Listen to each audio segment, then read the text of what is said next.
if anything, just gonna get your guys' hair. No, we already started. You're still talking to us. It happens. You can just watch the camera, I guess.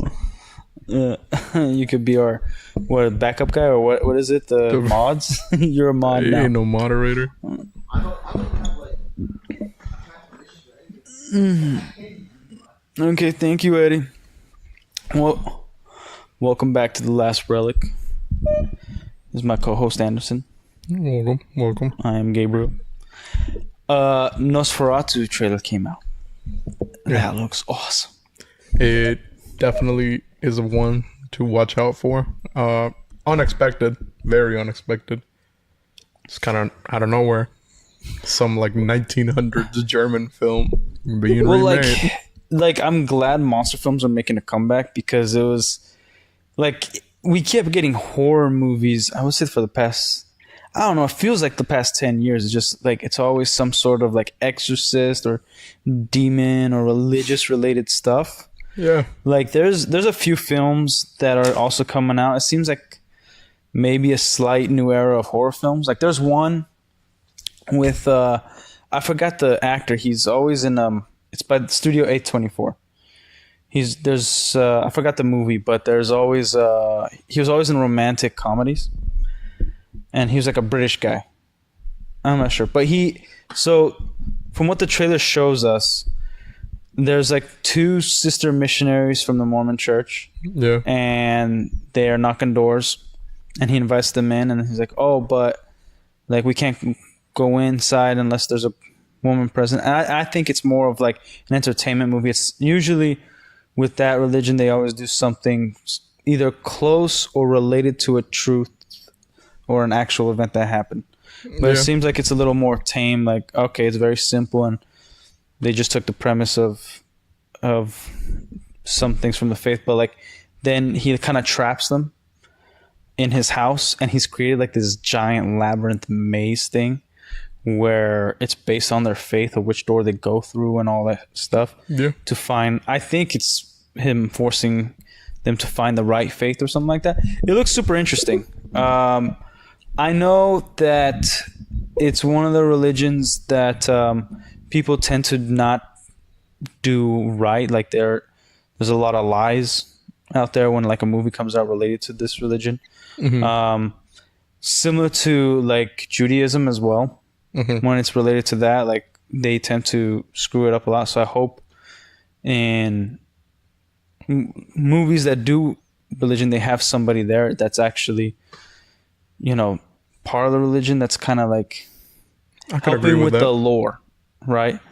And I think like the religion that's been in most movies is the Catholic Church, right? And they've screwed that up a lot and then gotten a lot done right. Like one that I think they got really done right is Daredevil, the show. Mm-hmm. They've done pretty good, but it's also very simple. They didn't dive deep into that. There's a couple other films that did it right as well. Now, Nosferatu, it's a vampire film. I never read the novel or the book, but I know that it's the first one that had the lore of the sun being damaging to vampires. Yeah. And William Dafoe is in it. And what was great, the trailer, the good thing about the trailer is they've done something that they haven't done for years. They didn't give the movie away. And they didn't show the villain. Yeah. So it's a surprise when we go see the movie. So we're actually like invested in it. Because I think everybody can agree that the past like 10, 15 years, all the trailers have been the same. The music has been either the same or very similar. Even like the Rise of Skywalker movie was just that like big bass dun, dun, dun, dun. Yeah. Like most all this action movies epic have been the same. Yeah. bull crap that has no emotion to it, nothing. And so then the trailer is just like, oh, it's another generic trailer. Yeah. Like one thing with Deadpool and Wolverine, I think they've been showing a little too much. I agree. They should have done they showed Sabretooth from the first X-Men movie. Yeah. And say what you want about X-Men Origins, that actor was great for Sabretooth. Now they could do like one where like he gets crazier over time, because that's a little bit in the comics. But You know, it's fine. I'll kill that mosquito right there. I think I'll just let it be. I hate mosquitoes. I don't recognize that thing. I wouldn't touch it. Missed it.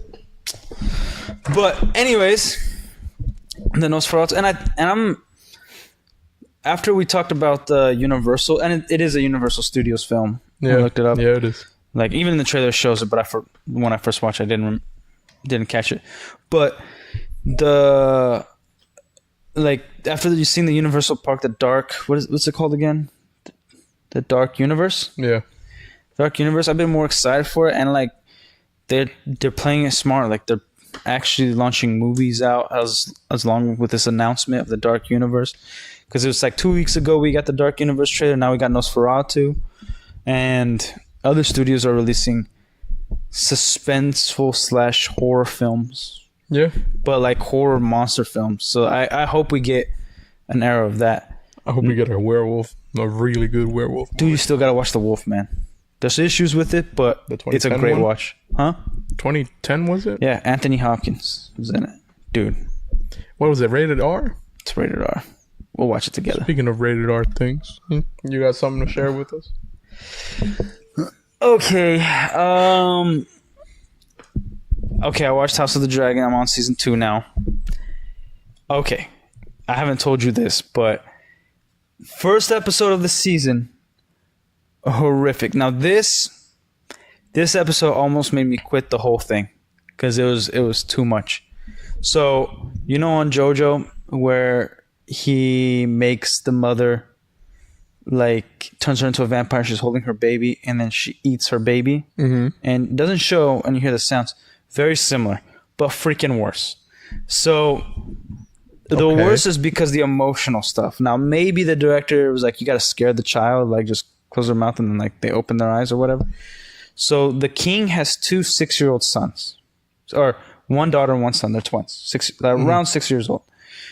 Now, his brother, the king's brother, killed their sister's son on accident, which their sister's supposed to be queen, but they usurped the throne from her because like, oh, we should have a like there's a whole family thing that like the queen regent, she thought she heard her husband's last wish was to make Aegon king. This whole thing. Anyways, his oldest daughter, Rhaenyra, is supposed to be queen. And it's supposed to be like the first actual leader queen in the history. Like that's his heir, right? So the king's brother, he's on dragon. He has the biggest dragon in the world, at least to what we know so far. Vhagar. Now, Vhagar wasn't listening to him when he was riding him because he was trying to toy with his nephew. Yeah.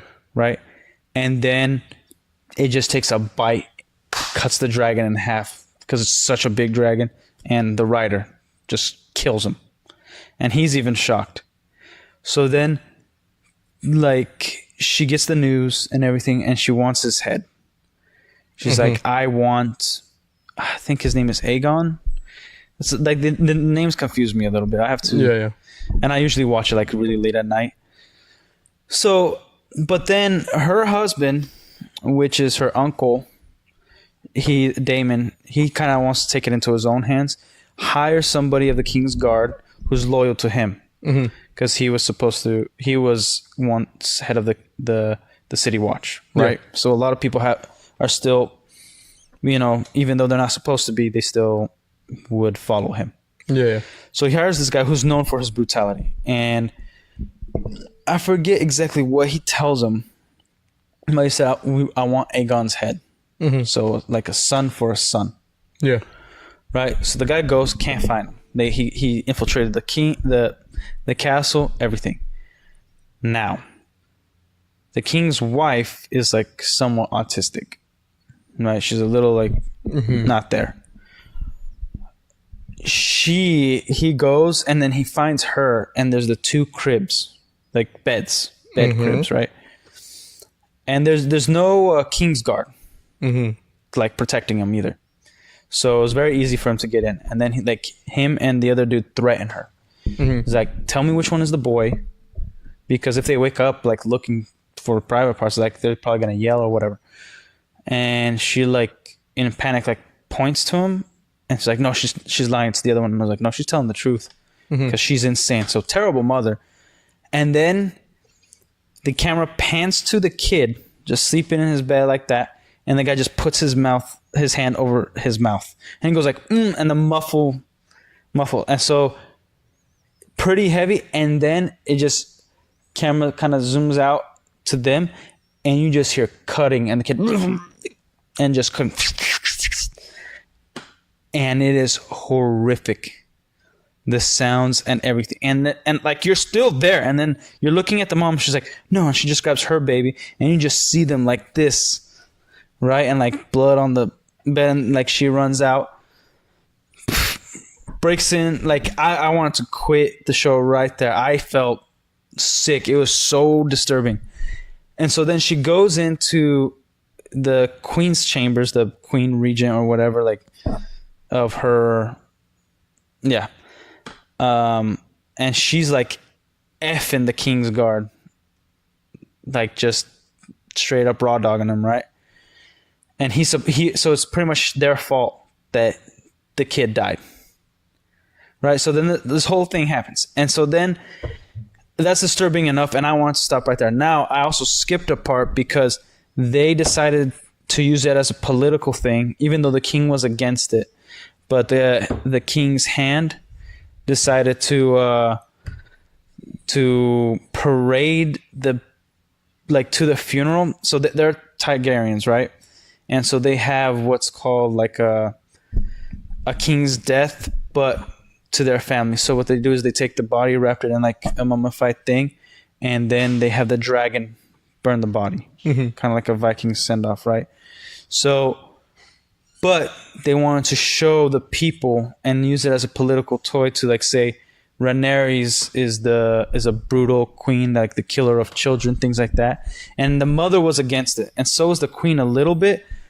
But the queen convinced the actual queen that has the kid for them both to watch, like the grandmother and mother, to be on the whatever carriage, and the baby's body, like you see the arms and the head just separate.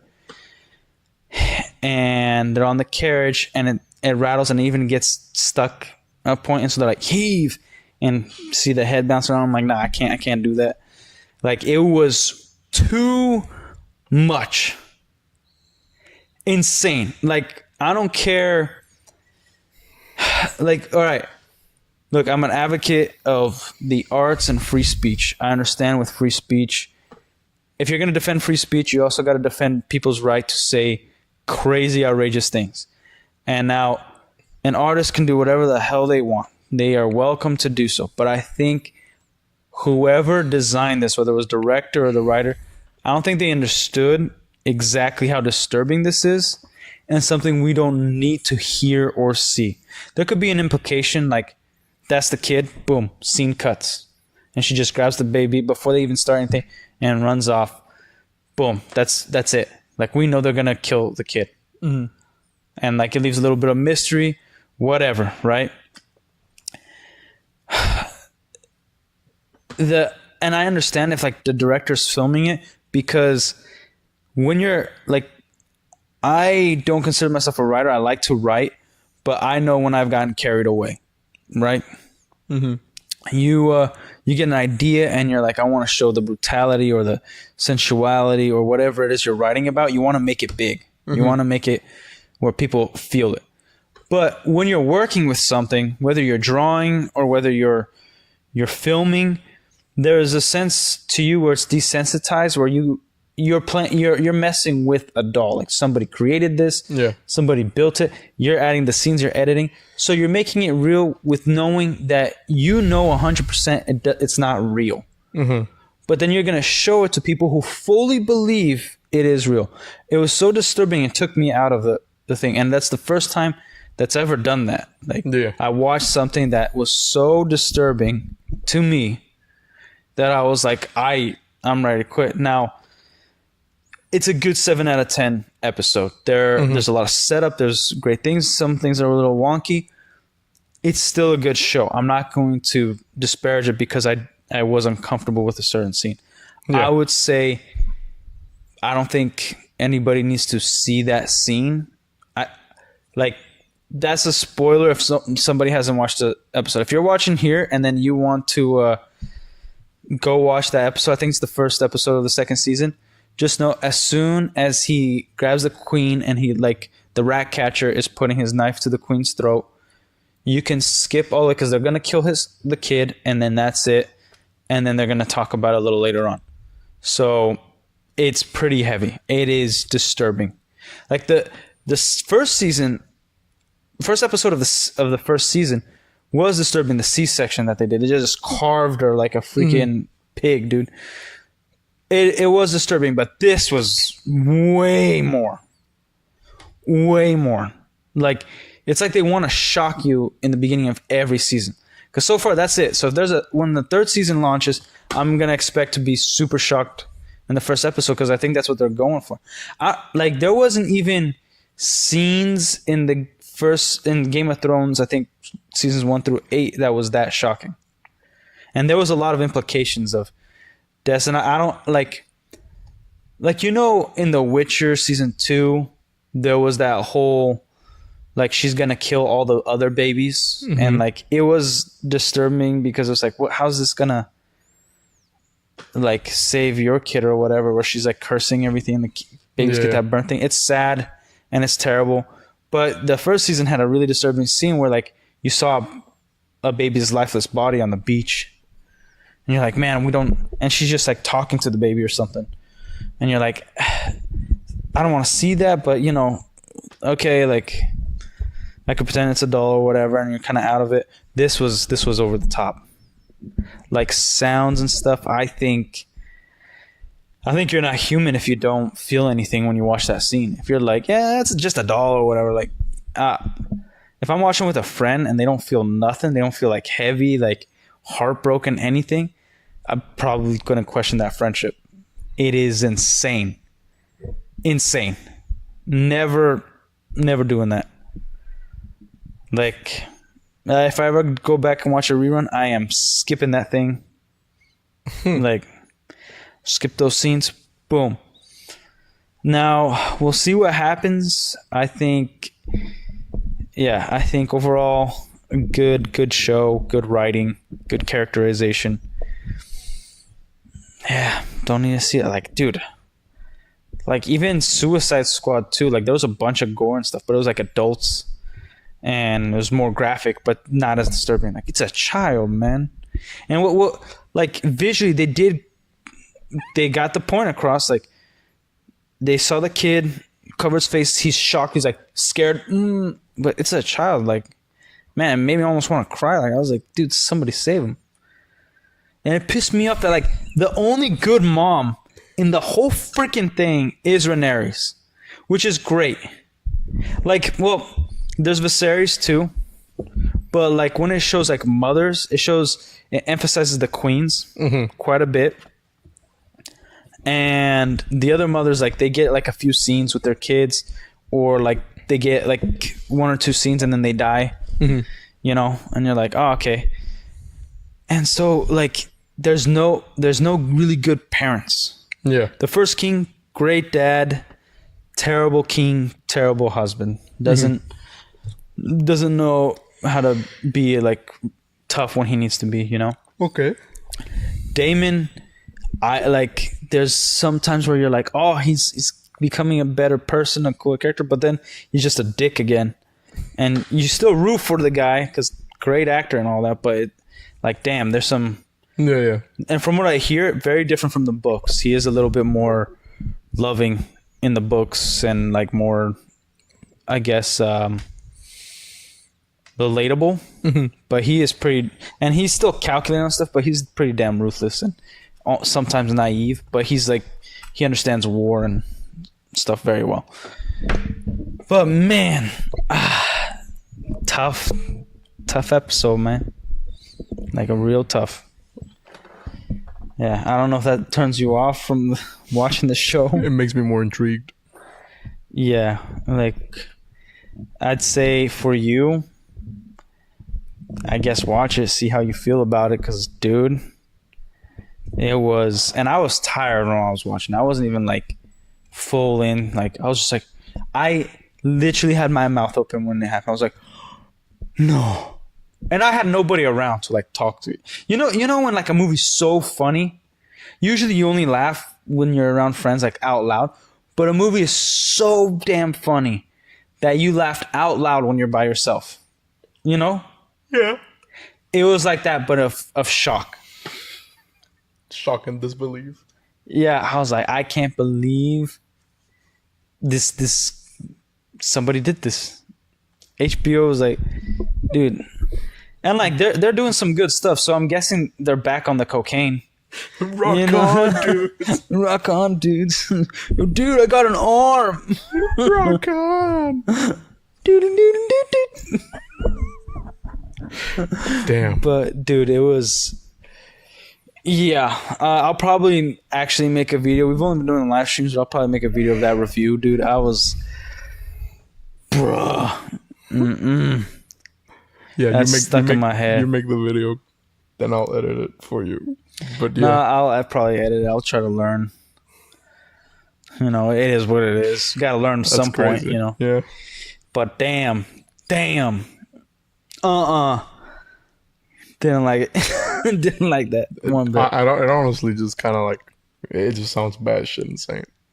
It is. It's an insane show. Cause like here's the thing that it has that Lord of the Rings doesn't have: the political points, the usurping the throne, and who's gonna be king, and things like that, and like the whole manipulation and the councils.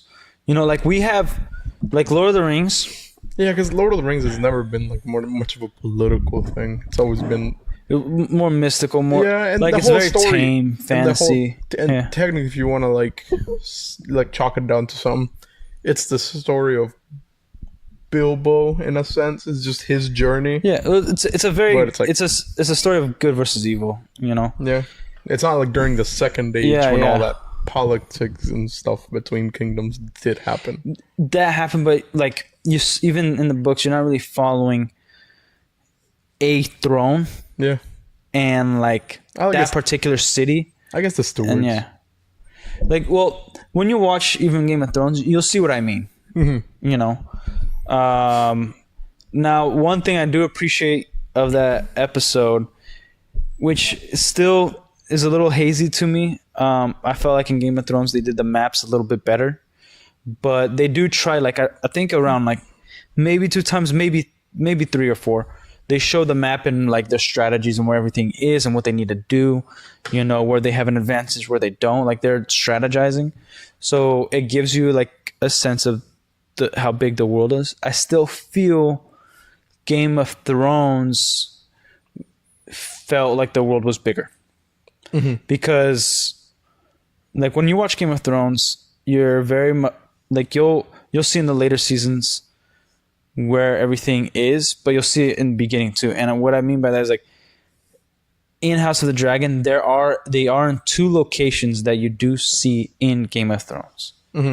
So if you've watched Game of Thrones, it's a helpful reference. But because they've changed some things, it's like 150 years before. Things look a little different. Things are less damaged, maybe. You know, there's things going on. Okay. So it looks a little different, and you get a little bit more of it, but at the same time, you still don't really know how far you are, distances, and you're messing with a lot more dragons. So it's easier to fly. And so I think some people complained about they did like time skips and stuff like that, which in all honesty, I thought it was great. Like it was very easy to follow. You know how many years passed, like 5, 10 years, whatever it was. I had no problem with that. But I think the issue is the dragons.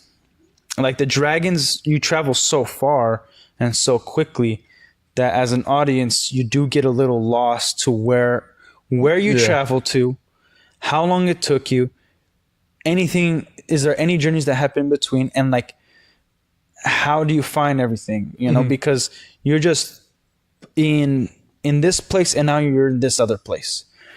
Like in Game of Thrones, they lay out the map and then you actually see when they're walking towards that place that they're trying to get to. Yeah. You know? And they do a lot of good camera work. Like if they're coming from the north down to the south, then the camera is facing them walking towards the camera so that you know it's from north to south. Huh. You know, and sometimes like they even do it from east to west, and like that was really good camera work where you know where they're going to a specific spot, because they said like, you know, like in Lord of the Rings you hear the Easterlings, so you know it's in the east. Yeah. But if you see the camera there and they're walking this way, then yeah, in the east. Mm-hmm. And the camera's on their side, but they're walking down. Yeah. And you're following that, then they're most likely going to the east. You know, that kind of stuff is really, really good for us, the audience members. And I think like House of the Dragon, great sets. HBO knows what they're doing. They know how to make a show. I think in terms of landscape, they have yet to be as impressive as Game of Thrones. But overall, I find it a little bit more intriguing than Game of Thrones. And maybe it's been a while, but I think they're doing a good job. Huh. I just don't think they need to be so shocking in terms of disturbing. They can shock you like, oh my gosh, like I can't believe the queen or the king, or you know, this guy did this and this to like achieve this goal. But like, dude, killing a child and making like the audience pretty much see almost all of it was, yeah. Like, and the thing is, our imagination is worse than what visually it is. Mm-hmm. So they're giving us the sounds and making us imagine it. And seeing that innocent child, like, oh, dude, it was rough.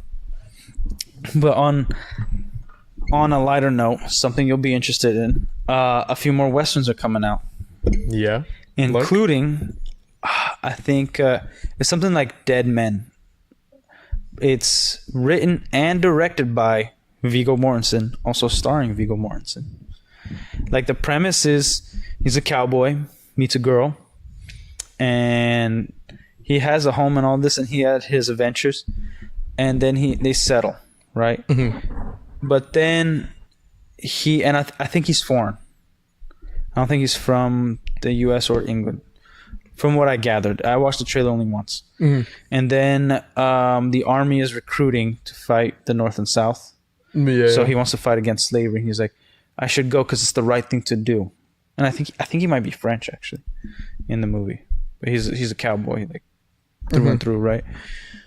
Well, implied that his wife gets raped while he's gone, and he is like, a bunch of crap happens to the town, to just everything in their life, and like he's coming back and forth, and she didn't want him to go in the first place. And then I don't see him giving up it, but he's like, in the trailer shows that he has a conflict of why he's doing everything. Yeah. And then later on it shows that he's like protecting his own son. But it's pretty intriguing. It looks like it's going to be a good film. And it's Viggo Mortensen. I'll watch anything with Viggo Mortensen, man. He's awesome. Huh. And in Westerns, I think he kills it. I think Westerns might make a comeback. I know the monster movies, if they're doing it right, Nosferatu looks great. If they're doing it right, dude, new Monster Universe, I'm down for it. Like, I think they should, if Nosferatu does well, they should lean in a little bit to Dracula, and then I think Frankenstein movie, Dr. Frankenstein. I agree. And I think, because I think the Wolfman they've done more times than not, like because Dr. Jekyll, Mr. Hyde isn't really the Wolfman, right? No. Yeah, it's just like a creature. So maybe that, and then maybe like the obscure, like where we got in League of Extraordinary Gentlemen, the cowboy dude with that he's like perfect with the gun. Mm-hmm. Sean Connery. I don't know what the deal is, but like I have to watch that crazy movie again. Yeah. I'll watch it 100 times though.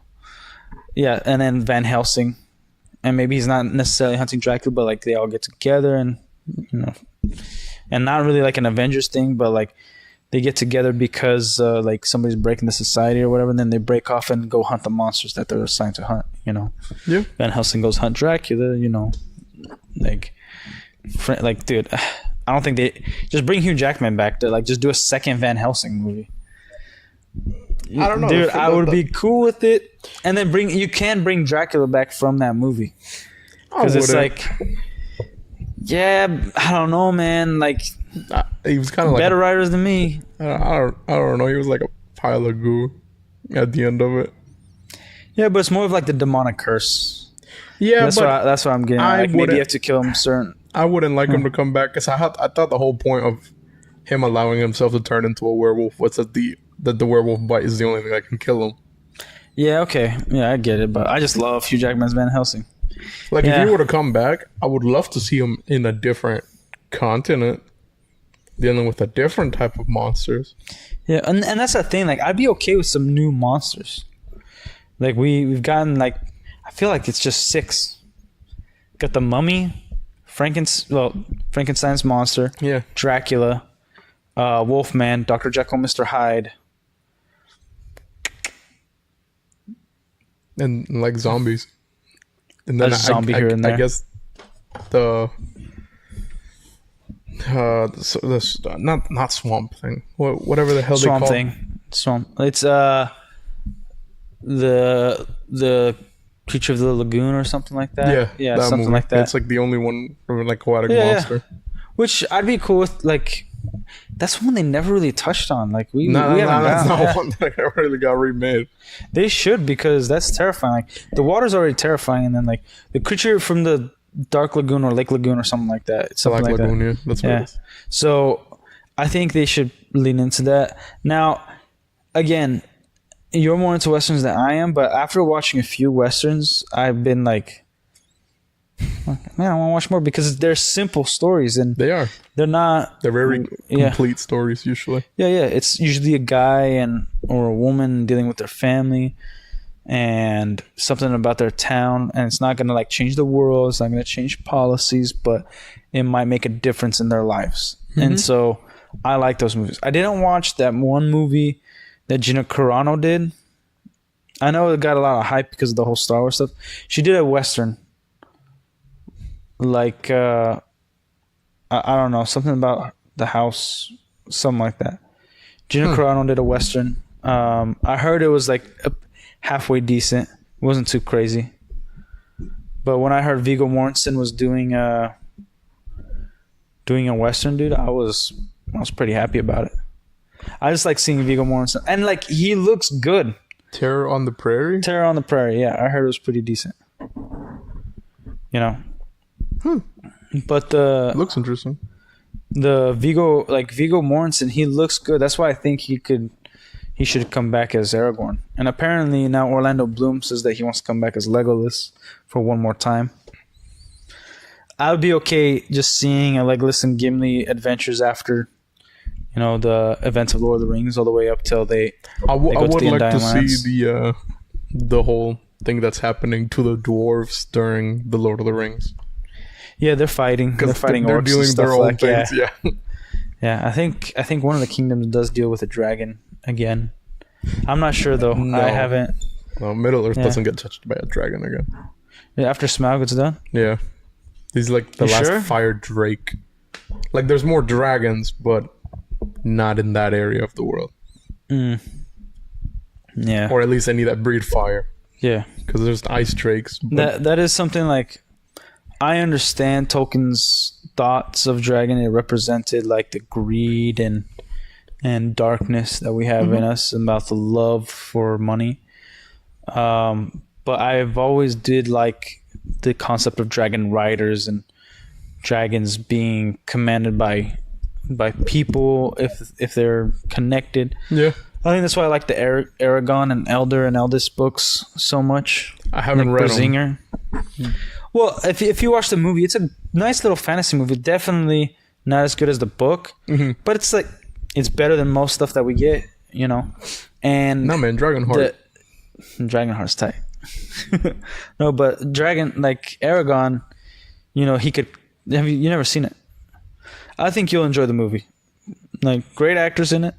He could talk to the dragon, like through their mind.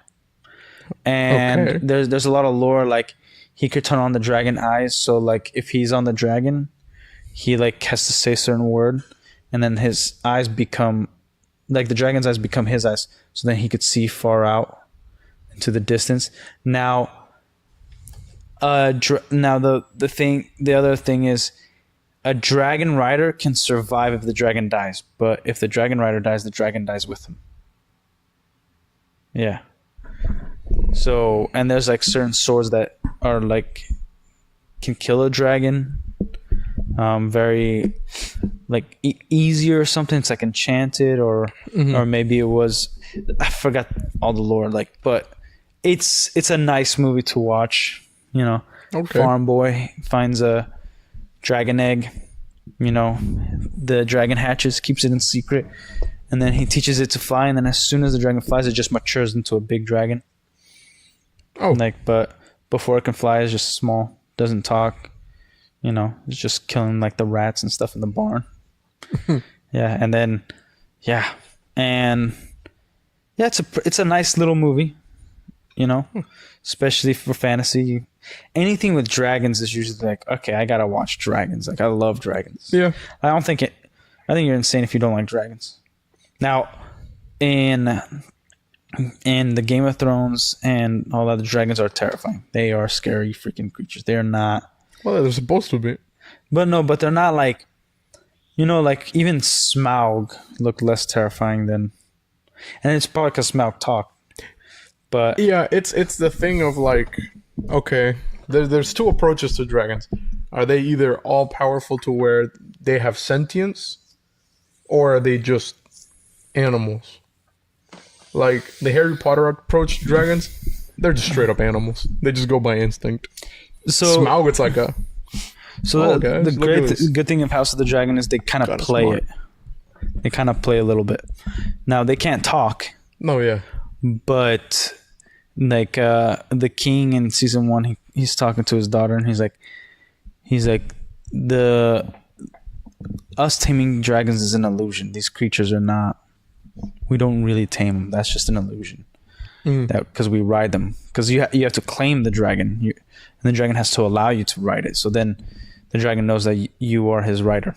So it's like an animal. Now the first time when Vhagar, the dragon, the biggest dragon there is, kills the other dragon out of anger, it wasn't listening to its rider. And dragons are supposed to listen to their riders. And so that's the first time we see like, yeah, dragons kind of like, they can do whatever the hell they want. It is an animal. Like I've said with horses. Yeah. Well, like it was more of like, they're supposed to be free. So there are wild dragons as well. And yeah, like there's some crazy stuff. And then there's some dragon eggs don't hatch. That's part of the lore. So like in Valerian and Targaryen, I think mainly only Targaryen culture, but the Valerians are also supposed to be born with a dragon. So when the baby is born, they put a dragon egg next to the baby, and that's supposed to be their dragon. Then it's supposed to hatch in the heat and fire, right? And then it's born, and then sometimes they take 12 or 15 years. And sometimes they don't hatch at all, so you have to go claim a wild dragon or a different dragon, right? So there's a whole lore behind that. Like, it did confuse me a little bit because it didn't lay out some things the Game of Thrones laid out. I thought that Targaryens were not susceptible to fire because Daenerys in the Game of Thrones, she gets burnt like alive, but she doesn't get burned at all. She just comes out of the fire naked, just like no problem. But her brother gets burnt. Like he can get killed by fire. So like I think she says something along, a true Targaryen will never be burnt by fire.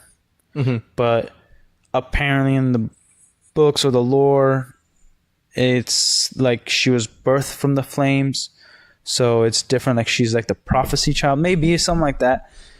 But in the show itself, I didn't really get a clear answer of like, I thought all Targaryens just were not, they didn't get burnt. Yeah. Now, I'm throwing some names out there for somebody who hasn't watched it. Like, pay attention to the names because it gets confusing. Because, you know, they're named after like their first, second, third king. So there's like 8 people named the same thing, and so you got to pay attention what they're referencing. Okay. Yeah. You know, like man, this King Aemon of old or whatever did this, and this, but there's like an Aemon right next to him, and you're like, what are we talking about? Okay. You know, so you really got to pay.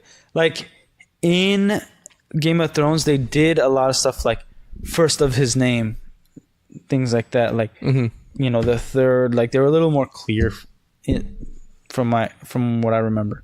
Yeah. I wasn't as confused as I am with House of Dragons. Okay. Yeah, because you're intrigued. Like you also got like the dragons have names too, so you're like remembering the dragon's name and who they're connected to, and yeah, there's like a lot of stuff. Raxes, Vagar, like all that stuff. Now, like I think you would absolutely love the show. Okay. And their armor is awesome. We should watch it together. I have heard, that the custom designs for armor from no matter what the kingdom is, top notch. Phenomenal, dude. Top notch. Yeah, like Daemon, he's leader of the City Watch, and he wants the city to fear them so that they like people don't commit as much crimes. And so then he calls them the gold cloaks. So on the left side, there's these cloaks that are gold, like, and they shine. And he has full on dragon fighting armor. And like they just go and freaking ransack. Like they punish everybody. Like, oh, you stole, cut off the hand. You raped, kill you. Like in front of everybody. Just gather the people. Oh, like what crime did you do? Okay, boom. Just killing them. And you're like, what the hell? The king was not pleased. He's like, you made a show of yourself. But then he keeps punishing Daemon. And Daemon is ambitious, but one cool thing is that they're very much brothers. Like Daemon would never betray his brother, the king, and the king would never betray Daemon.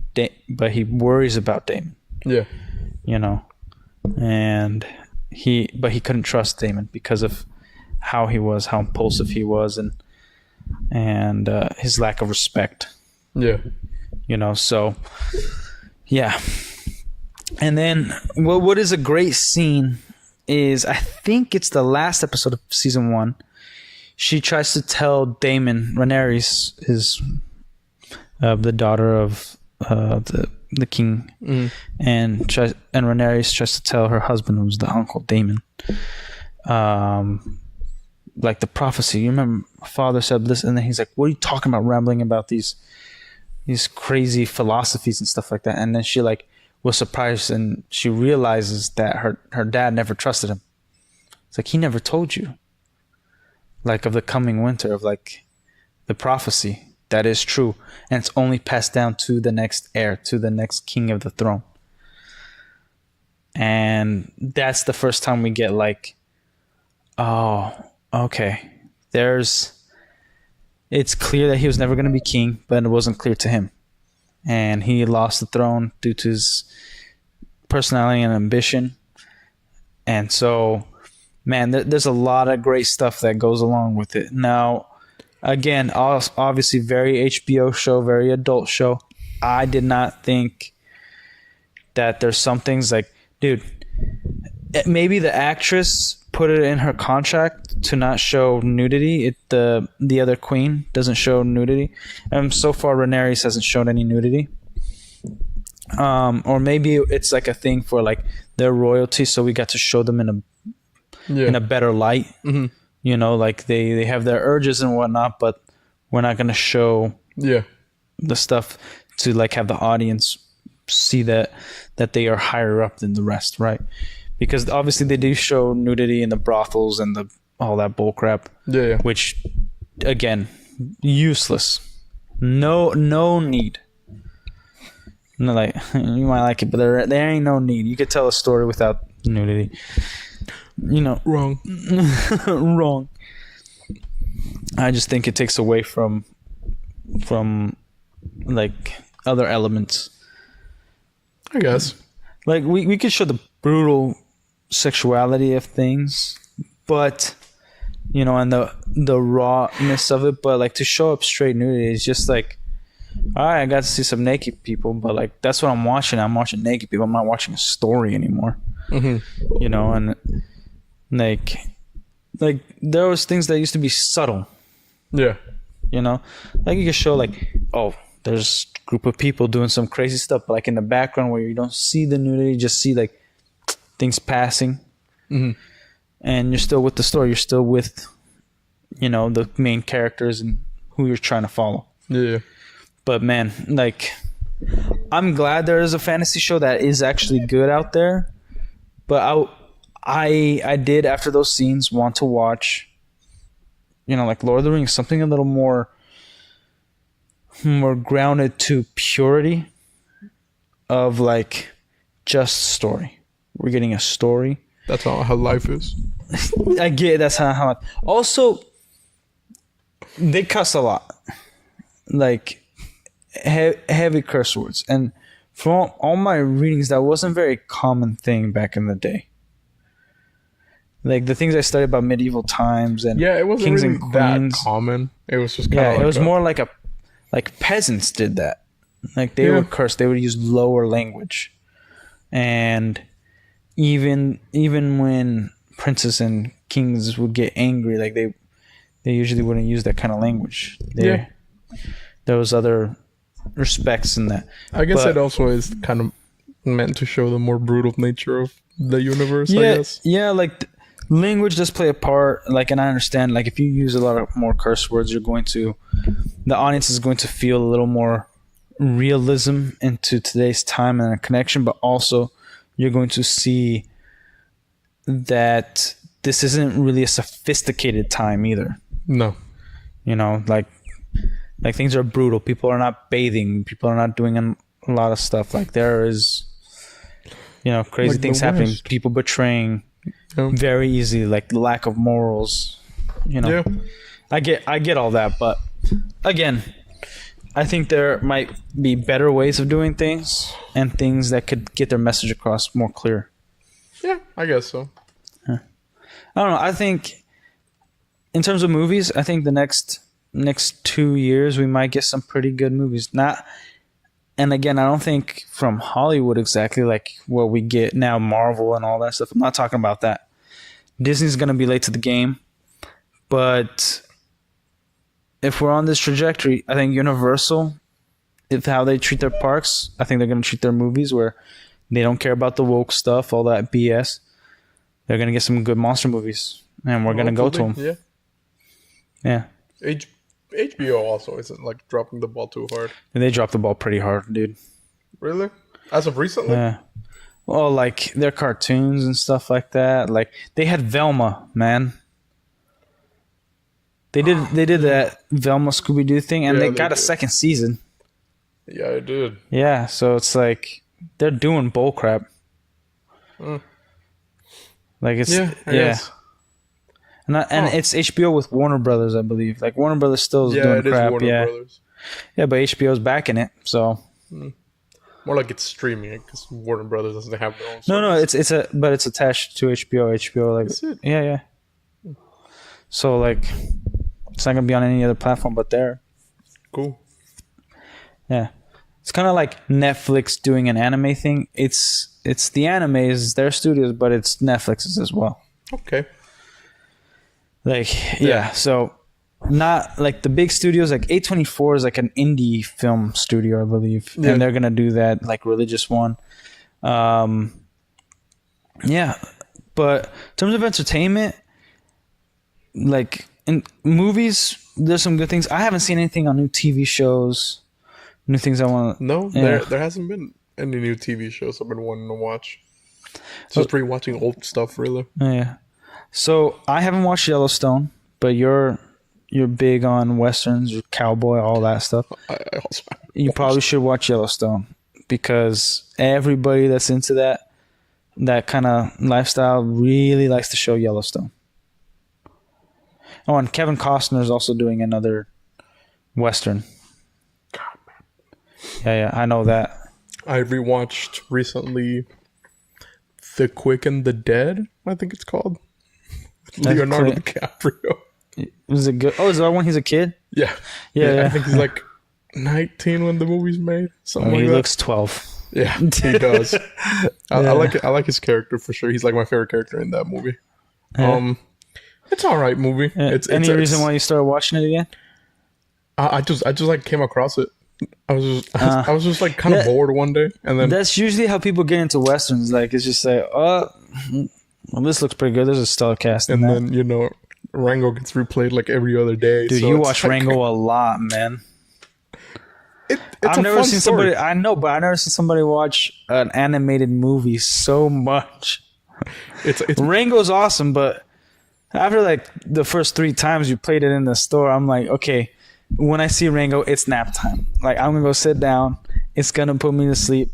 Like it's just because movie. Like there's so many relaxing and it's good. Like you're just focused on. You're like, I'm out. It's a good movie, man. It's an intriguing movie. Like every rewatch, you miss like a little detail of everything. It's cool. Yeah, I know that. Like, yeah, I like it, and it's very well animated. But man, like you watch that thing too much. Like every Saturday, dude. Did you watch it last Saturday? Yeah, of course you did. You best. It's like I've had an obsession with that movie since I was a kid. Actually, I watched it when it came out. Not in theaters, but I watched it. Did it come out the same time as Lone Ranger? Because I remember that was when like Johnny Depp was just crushing it, and I thought it was weird. I'm like, Johnny Depp is in an animated movie. It was either 2010 or 2012 that it came out. But yeah, all I remember is we were going home and we passed Burger King, and then they had the promotion for the movie, and I got one of the toy road runners that they use as horses in the movie, and I was like, this is kind of epic. Dude, yeah, like actually, I think I got a very relevant picture to that. Like I didn't really grow up with westerns like you did. Mm-hmm.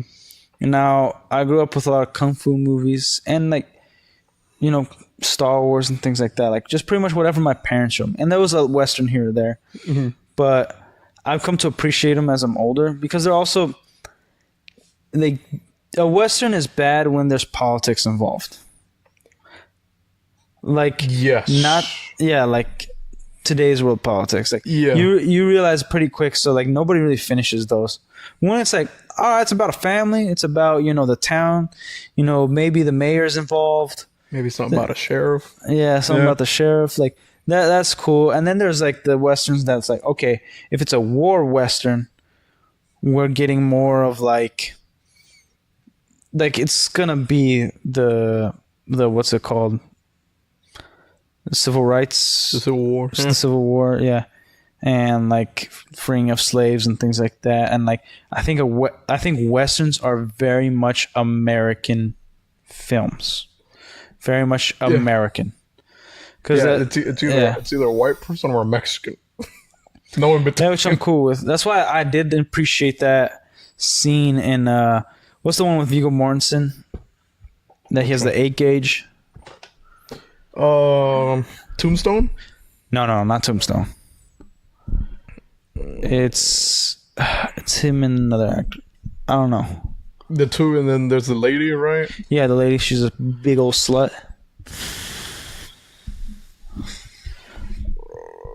Well, I'm trying to remember, but Appalachia, was it?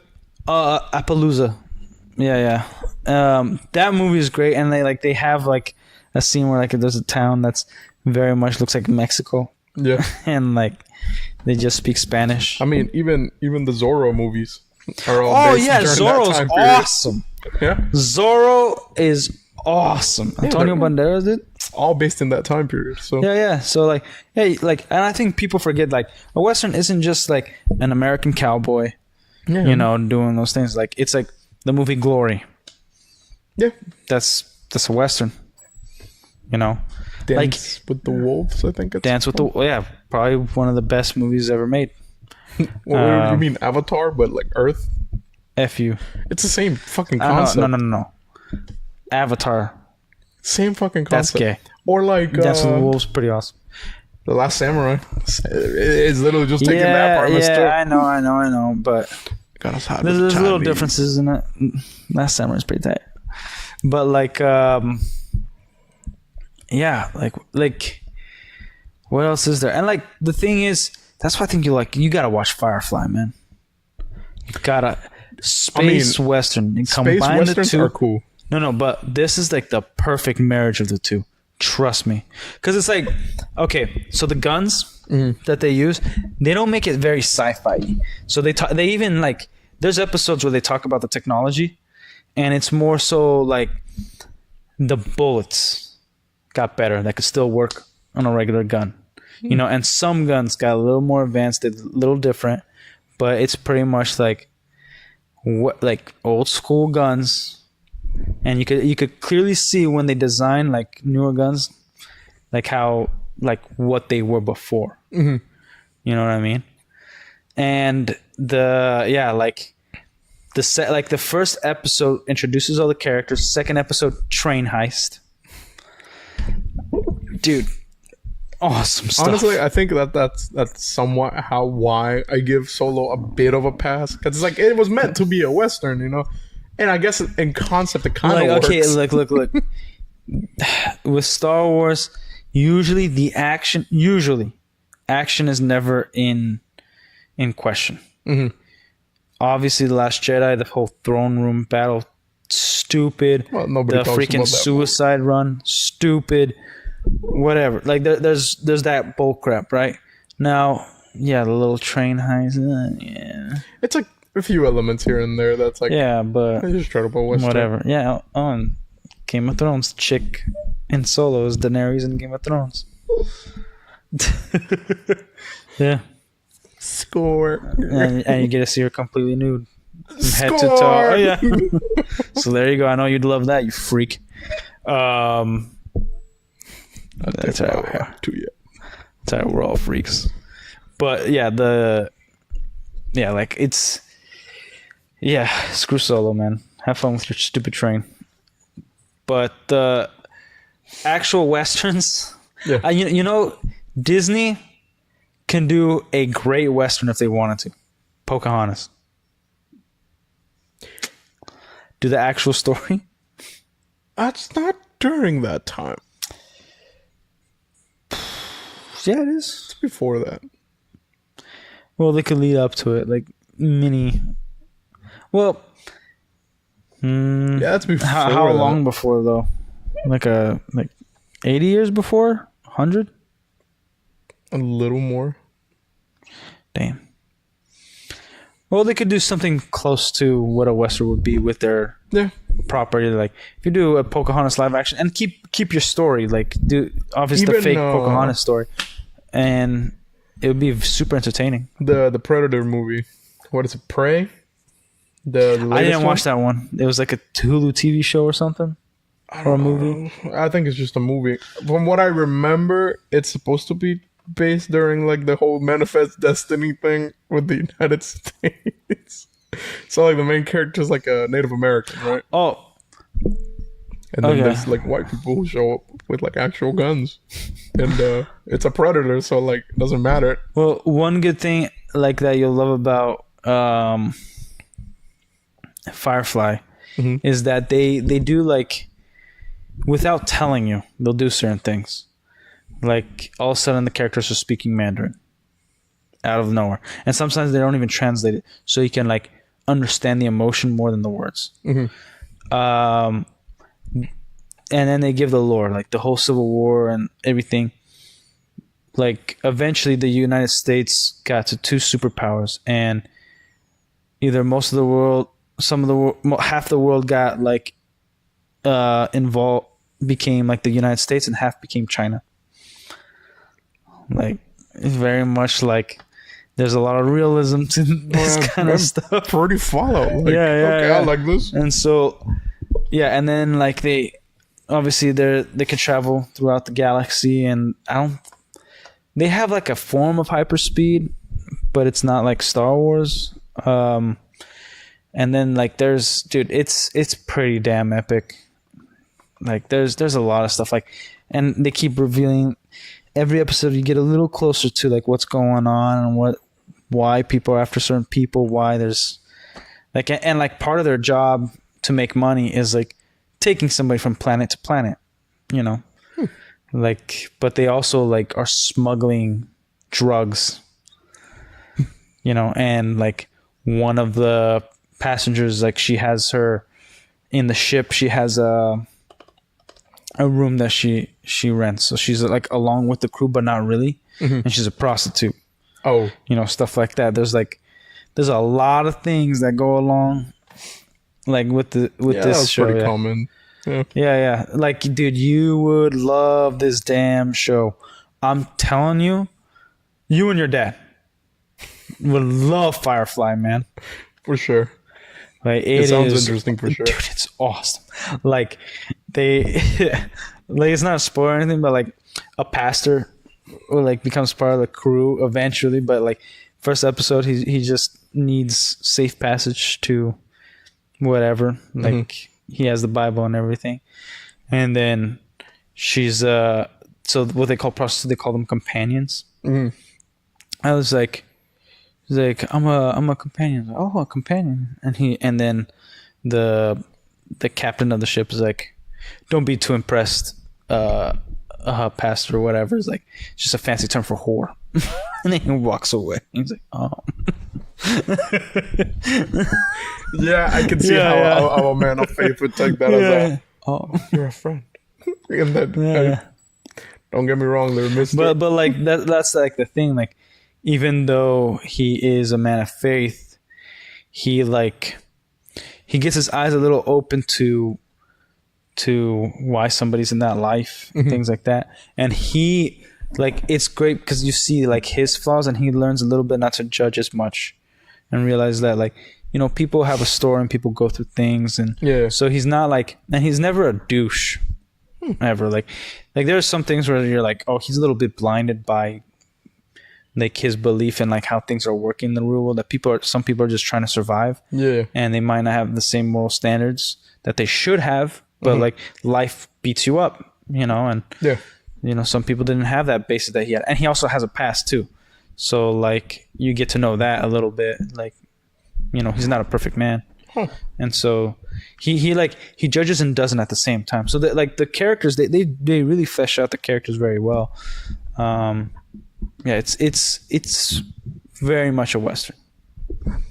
Like there's like the beginning of an episode where I think their side lost in the Civil War, and there's an episode where it's the anniversary of it's almost a filler episode, but all of it like has a purpose. That it's the anniversary of like the Independence Day of whatever, like of the other one. Anniversary of the end of the war. And so then he goes to a bar of the opposite faction just so that he could fight everybody. Every year they make a stop and they go to these bars just so he could get into a fight. He just starts cool. And he starts off the fight like, yeah, I'm a bunch of pussies and stuff like that. And I'm like, what? Like, yeah, you heard me. And then like they just go at it. And like that's like his ritual. Like every year he just has to fight somebody from the opposite side.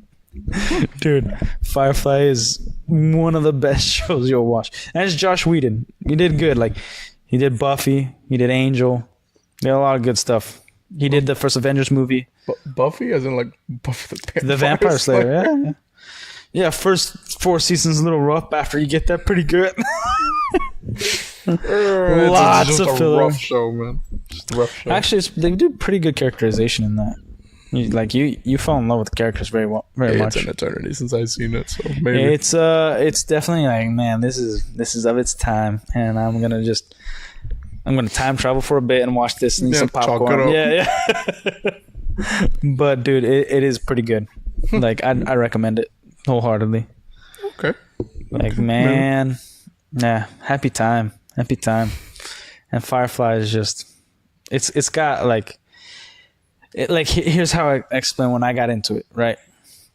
So it was already past when it came out, right? And then a friend of mine, I think I was in school, and then he's like, dude, like, he was talking about Firefly and Space Western. I'm like, that sounds weird. He's like, oh, you know, like Han Solo? They made a character just like Han Solo, but better than Han Solo. And I was like, First of all, that's impossible. So you're freaking high. Second, no. And it's like, oh, and their ship might be better than the Millennium Falcon. I'm like, what? What? Like, there's no way. And this is a friend of mine that like is into Star Wars. I'm like, there's no way you think that. It's like, I'm telling you, man, the ship Serenity better than the Falcon, and the I forgot his name, the captain better than Han Solo. And I'm like, so that's what sold you on it? yeah, Huh? No. I wanted to go watch it to prove to him that he was wrong. I'm like, I'm gonna watch it and I'm gonna tell you how much it sucks. And I'll watch it and I'm like, it's actually pretty good. It's actually pretty damn good. And then I was like, okay, he's not better. Maybe he is. A little bit. He's tougher. He's better than Han Solo. Then I'm like, but I love Han Solo. And then like that's when I was like, I could love both. They're different. But yeah, like that's what like got me into is like my friend just talking about like they did a guy that's like Han Solo but better. And then the ship better than, which to be honest, the ship in terms of like the outer design, it's very sci-fi. What's it the called? design of Serenity. Just put the ship Serenity. But inside, like very much a crew, like a pirate ship. You know, like everybody has a room. There's a kitchen. It is very sci-fi. Yeah, it is awesome. It's an awesome ship, dude. It kind of somewhat reminds me of the Razor Crest. Yeah, like the Razor Crest, if anything, stole from that design. That's actually, I brought it up when it was before I met you, but when the Mandalorian came out, like I talked a lot to some friends. I'm like, dude, that looked like Serenity a little bit. It's a Lego, yeah. Yeah, some people have done the design with Lego. Yeah. They'll never like... If I get into the show well enough, I might. Dude, I'm pretty sure you'll binge the damn thing. You want to bet on that? Oh, yeah. Oh, yeah. Knowing you, man, you're wearing a damn cowboy hat. And you love Star Wars. You're going to freaking watch the hell out of this show. And then you're going to be pissed at the end. You're going to have to go through every withdrawal that every fan of Firefly has gone through. Realizing that there's only one season and the end of it is a movie. And that's it. That's all we're going to get. I've seen enough good animes that end in one season that I think I'm going to feel sad again. You're like, I could use so much more. I could continue. It's like one of those shows where like I wish this had 10 seasons. What's it even on? Hulu. It's on Hulu. Oh, I got Hulu. I'll watch it. Yeah. It used to be on HBO Max. It might be on HBO Max, but I know for sure it's on Hulu. I'll watch the first episode. Yeah? And I'll give my review on it next time. Dude, I want to watch it with you though. I guess we'll watch it tomorrow, if anything. Yeah? Yeah, you down? Maybe, Dude, let's do it. Where are we going to watch it? Shit, hell if I know. Like, if we're gonna watch it here, it has to be either after hours or right before. Cause we got Hulu. Yeah, we'll see. Dude, but oh my gosh. I'll put my Hulu so instead good. too, by the way. Oh no, on my Xbox, Mark put his Hulu, so like no ads. No, I'm talking about the TV. Oh. Okay. So mine doesn't have ads. But Devin's does. Yeah. I'm not dealing with that. No more. I did put on your Facebook or not Facebook, your Netflix. Put your social security on your Netflix. I put some stuff on your my list that you should watch.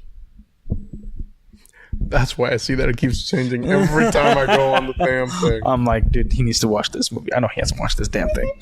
Yeah, you gotta watch it. Okay, man. I got a whole day of movies ahead of me tomorrow. There is one fantasy movie I do want to watch. So that you guys have watched, Warcraft. I have not seen that movie ever. I haven't seen that movie. Awesome, we can watch it together. I haven't seen that movie. I know of the lore. I have a friend that's super into it. So what I hear from people who are in the like about the lore and all that stuff is that it was created very much for the fans, but also an introduction. Yeah, I for would say people so. who aren't. So it's not like super hardcore, and it's like good enough. And like it was a movie that was good enough to get a sequel, but it just didn't. It was one of those movies that in the era, it was like there was really good movies and really subpar movies that like if it came out today, it probably would have gotten a sequel. You know what I mean? Yeah, okay. And it's like I played the game maybe for like 2 hours. It wasn't really my cup of tea. Like I saw my cousin play it a lot. It was like playing KOTOR, like the MMO one. It's like pretty much playing that. Just yeah, like I've never gotten into those games. Like I've seen, like even streaming. Like RuneScape was it the other medieval fantasy one that became like super big? Yeah. I got into that one a little more. Not too much. Well, like even when I'm like watching streamers back in the day, I don't know if anybody streams Warcraft anymore. What I see most people streaming is like Call of Duty and like military first person shooter stuff. Like I guess that's the most popular. Yeah. Yeah. It's whatever shit keeps getting dumped out every day. Yeah, and Fortnite. Now every time I think of like Call of Duty and Fortnite, I think Dr. Disrespect. Yeah, actually, yeah. There did come out some news about it though. Like it looks like he's gonna sue the crap out of Twitch because there was some report or a tweet that was like that Twitch. So Twitch, the matter was already resolved, and now these ex-Twitch employees brought it back up again. So somebody in Twitch was secretly recording people's conversations, which it's illegal to do. And then a person, now again, Dr. Disrespect, his tweet makes him sound very guilty, as in like he knew that the girl was young and all that stuff, and he said some things that he shouldn't have, and it was predatory or whatever. So it does sound like from his own tweet, it's very lawyer-like, but unless we hear from him, I think he's like, right now he's in the deep end. Yeah. Right. But from this report, it said that there was some Twitch employees pretending to be 17-year-old girls trying to catfish Dr. Disrespect and other creators to get them off the platform. Things like that. Yeah. So it was like, and it was proven, and I think Dr. Disrespect sued them, and then the matter resolved. They settled all this stuff, and now it's come back to light. And so, and it was longer than as I'm explaining. People go look it up, but like Dr. Disrespect does have grounds to sue. Like he has definitely grounds to sue. So he might be quiet because the lawyers have to look into it very carefully. Yeah. And until either when we hear him come back, like he's taking that vacation, I expect like 2 months. And then if he's back on stream and he like pretends like nothing happened, he's big enough where everybody's going to be like, dude, stop streaming and explain to us what the hell's going on. Like, can we still be your fans? Are you a freak? What's going on? Yeah, fair enough. Like his wife is still with him. Like unless his wife is insane, I don't know any woman that will stick around a pedophile. Like you cheated on me with a child. You know what I mean? Like he has a past. He's not like the perfect person. But yeah, like that kind of crap. Yeah, like I guess so. Like if you've already been cheated on and then you find out that your husband maybe cheated on you with also a kid, you're probably going to put like, unless Dr. Disrespect is already dead and she just killed him and did the tweet. But I'm guessing if they're still together that he didn't do it. Now that's very theory out there. Like that's a conspiracy theory. But like I have less trust for Twitch than I have for Dr. Disrespect. Not saying I have a lot for him, but like I hope it gets resolved just so like people, including us, can stop talking about it. I agree. Because the whole gaming world, like, dude, if somebody announces like right before Dr. Disrespect, it was Elden Ring DLC, whatever. Like Elden that's Ring. the new thing. And Elden Ring is like one of the biggest games ever. And because this controversy, Dr. Disrespect, in the game world, nobody's talking about any games. They're not even talking about how difficult Elden Ring is. None of that. Nothing is getting as much attention as Dr. Disrespect. Not Game of Thrones or House of the Dragon. Not these new movies coming out. Not Universal. Like, this is big. Everybody hearing about this. Yeah. So it's like we're not going to hear too much about video games. Like, this is going to be crazy. Like, and if we do hear it, like, it's like, so is Dr. Disrespect going to play this? And this is comeback? Yeah. It's like Tetris or something. Anyways, we gotta do a number 2. Of course. I don't even want to talk about this no more. It snuck up on me. Every time, man, with you, like, you're always pooping. Good Lord. Anyways, Anderson's the bigger gamer than I am. I better play any video games. We're still trying to figure out the Halo situation because apparently there's no cross-platform on campaign, which was insane. That's what we tried to do 2 weeks ago, and last week his freaking power was out, so we couldn't even play that. But I want to play the campaign through with him. And then when we get like a Twitch and stuff, we'll probably handle that. We'll probably get a bunch of crazy stuff going with like just Mario Kart, Smash Bros. And I suck at those games. I suck super hard. Like if I'm playing Mario Kart against my wife, dude, I'm winning. It's gonna be awesome. And against my 4-year-old as well. Like I'm gonna be solid. But playing against veterans, yeah, it's yeah, I'm not gonna do super well, so don't expect me to do super well. And Anderson wants me to get on Chivalry. That I'm excited about. We love medieval stuff. We're not like what's his Shadversity? If you want to know about like details of medieval armor and swords, I'd recommend that channel. I like it a lot. Some things I will have to look up because sometimes they do say some things, and he's like copped up to like kind of getting some of the lore wrong or the type of metals wrong. Like the great thing about his channel is that he'll still leave up the video and then he'll tell you where he's wrong if he was ever wrong in one of his videos. So that's somebody I respect. So I'd highly recommend Shadversity for like your medieval lore on sometimes language. They talk about what certain words mean back then versus now and like why it was used. They lately, maybe not lately, but the last time I was really looking at them, they were like debating about the katana and if it's better than a sword. You know, I know he's trying to actually build castle. Like he bought land to build castles, so that's super awesome. I'm excited for that. But yeah, if you're going to like, and we might do some, you know, videos like that from our knowledge and our perspective, but that's the channel you want to go to for strictly medieval stuff. And I think he is actually a Dune fan, which I am not. I'm gonna watch the movies just because a friend of mine just doesn't stop quoting it, and he said the second one is much better than the first one.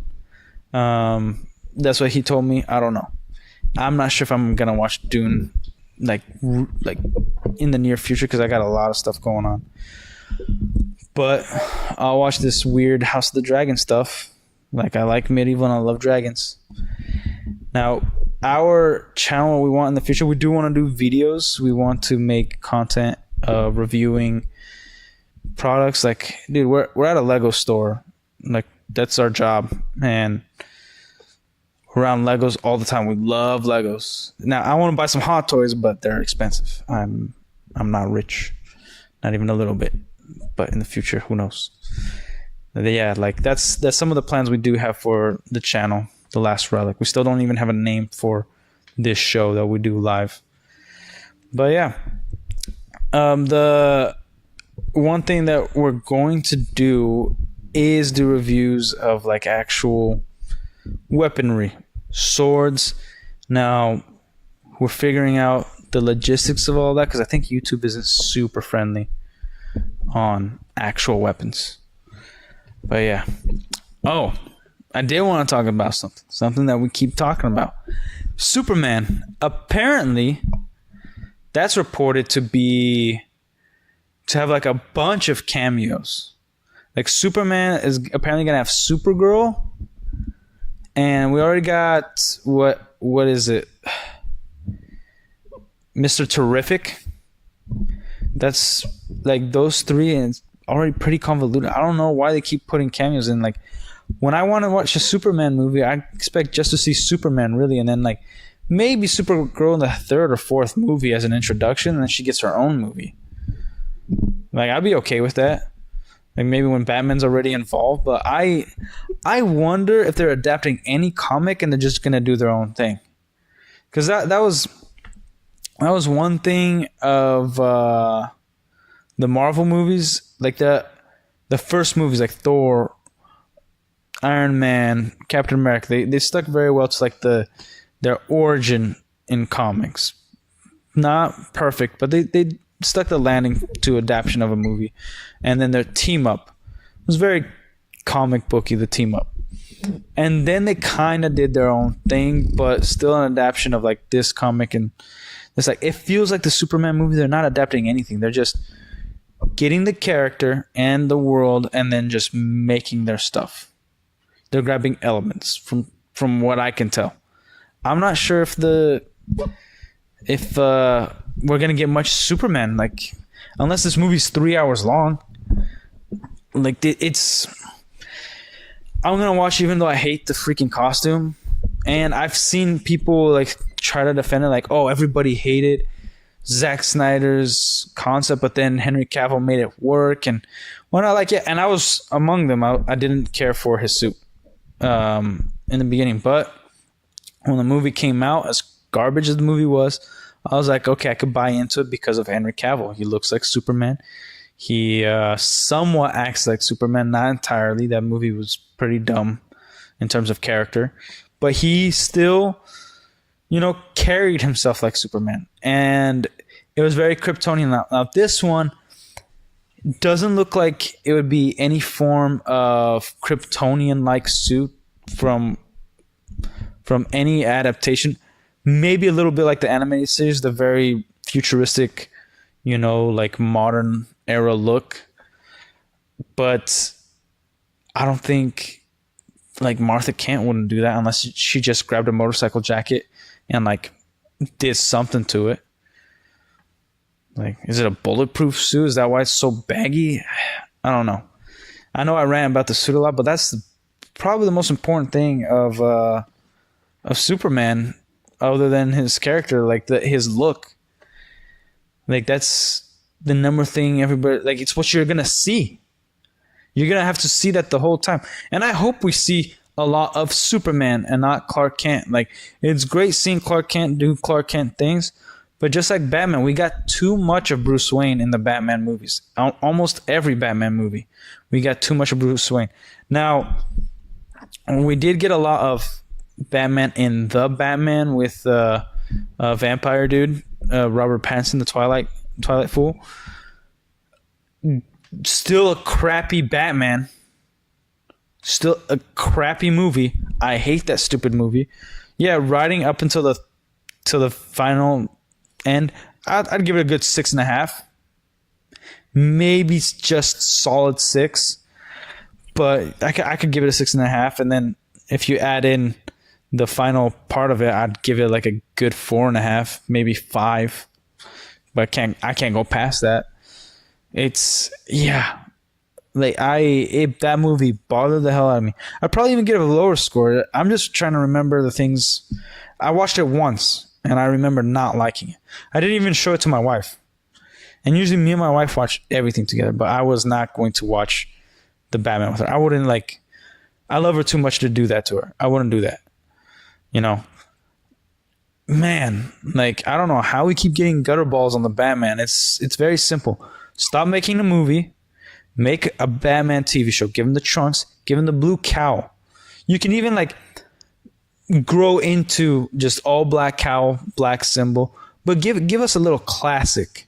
The yellow Batman symbol to distract his enemies. The very bright yellow utility belt, blue trunks, blue boots, blue cowl.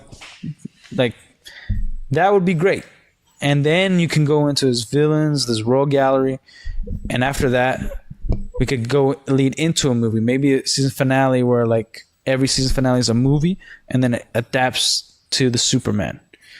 But yeah, and I did see the question that like Hayden Christensen was asked if he wanted to play Batman, and he was thinking it was a recast question.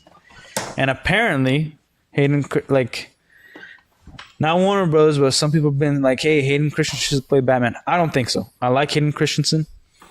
He doesn't look like Bruce Wayne to me. No. Like, if you play like Tim Drake, but he's too old. Yeah. You know, maybe like if Hayden Christensen is gonna play a hero or a villain role in DC, I don't know what role he'd play. Like maybe the Flash, Wally West Flash. Too big. What, Hayden Christensen? Like he just feels too big. The Flash is supposed to be buffed out. He's not supposed to be skinny. Barry Allen is the pet femboy one? Flash, yeah. Like Wally West Flash, he's a little more built. He's a scientist. You know, he's like his parents are alive, so yeah, like he's better. He's just the best Flash. And like I don't care if you're a superhero, like get buff. I don't want to see like noodle arm superheroes anymore. Like that's the one thing that will bother you when you watch the Iron Fist. Like it's not like the perfect show, but yeah, he's like, and he's a vegetarian monk or whatever, vegan monk or whatever monks are supposed to be. So like yeah, he's gonna have a little bit less muscle on him, but still like the heroes need muscle. I don't like those noodle arms. Well, if I got super strength, what do I? Yeah, well, you should look like you have damn super strength, man. This is a comic. This is from comics, dude. I'm just saying. Mr. Incredible got fat. He was still super strong. Yeah, but he got even stronger when he was actually fit, where he could run. I guess that's how it worked for his thing. Well, that's how it always worked. Because if a person is gonna have super strength, the more blood flow they have, the stronger they are. So the better they can breathe. So if their cardiovascular works well, then the stronger they're going to get. If their muscles are generally denser and bigger, you're going to be even stronger. Because then what happens when you're going to go against a guy who has super strength and another guy who has super strength?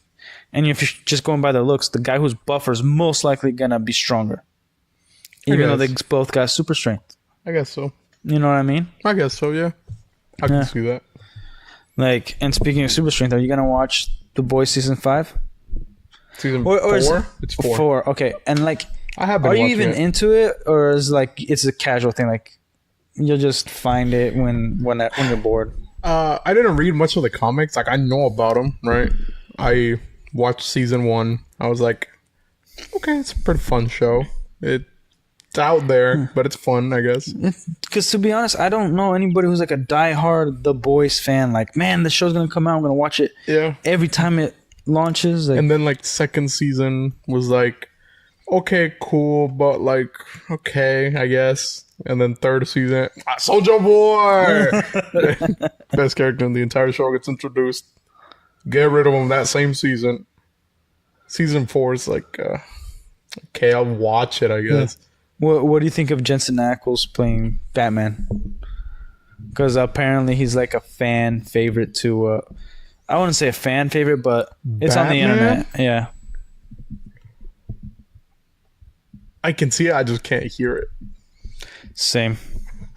I can see it for sure, but not hear it. Like I can maybe see like him using the like just slightly deeper voice from Soldier Boy, where it's like almost close to Kevin Conroy as Batman. Now Bruce Wayne, I think, is the harder pitch for that.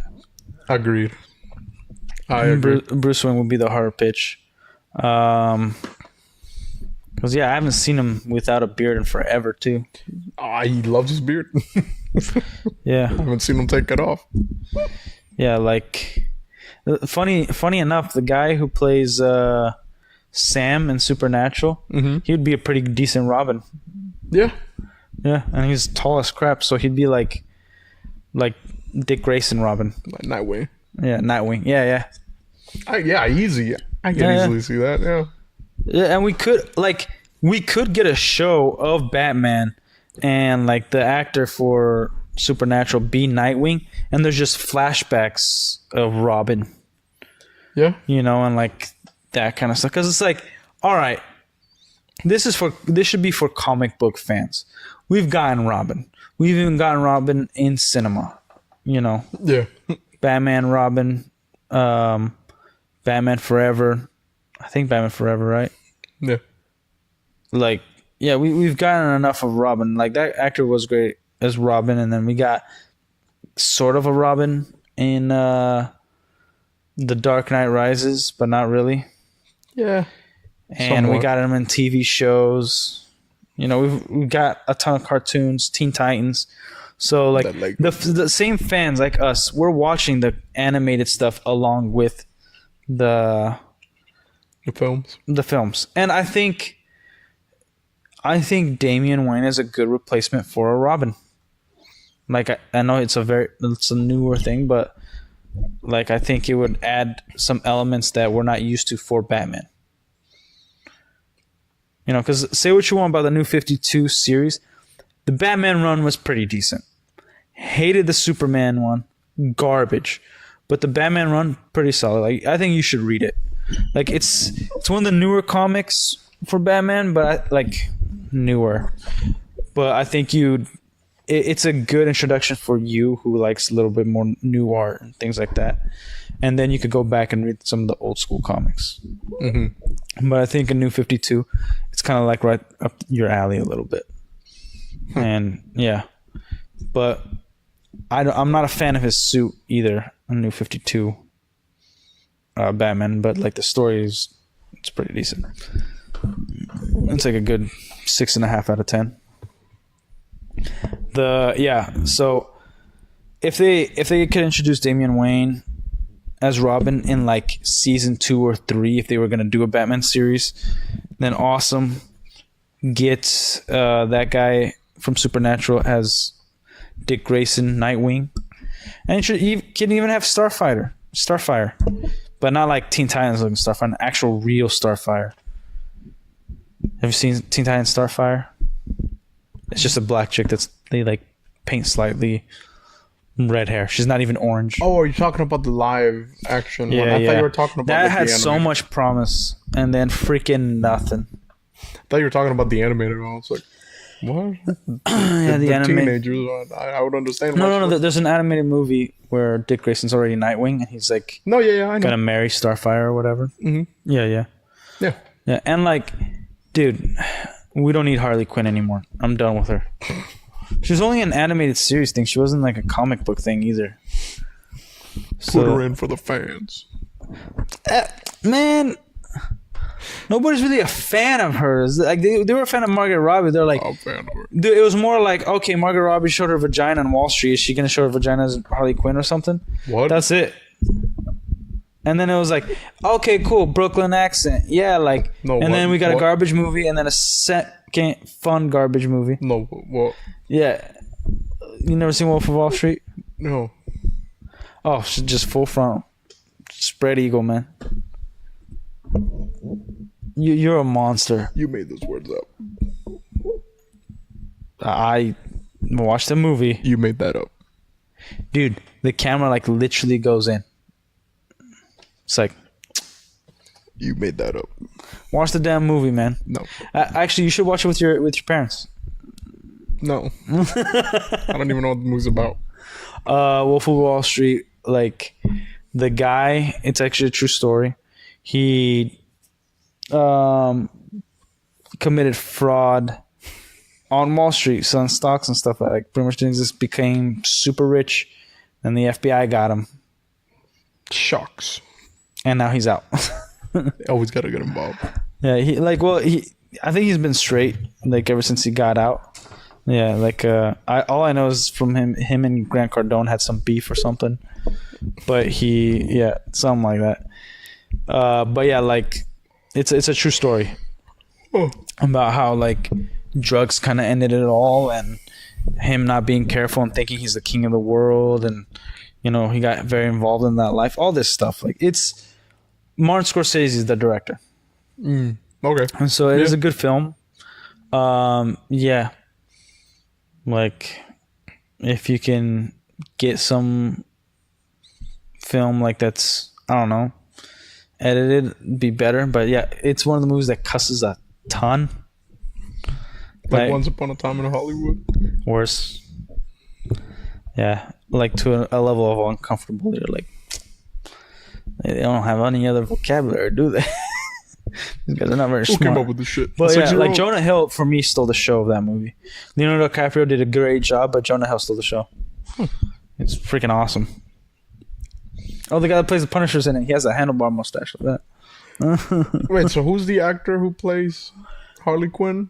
Margot Robbie. What's that British chick? Yeah. She was Barbie. Dude, you gotta keep up on this. You gotta check your phone every 2 seconds. Make any reference. Come on, fool. I don't remember. Whatever. Yeah. Oh. Are you gonna go home and watch it? I didn't recognize her. I didn't recognize her at all. She also played her in the Suicide Squad. Played her in the Suicide Squad, yeah.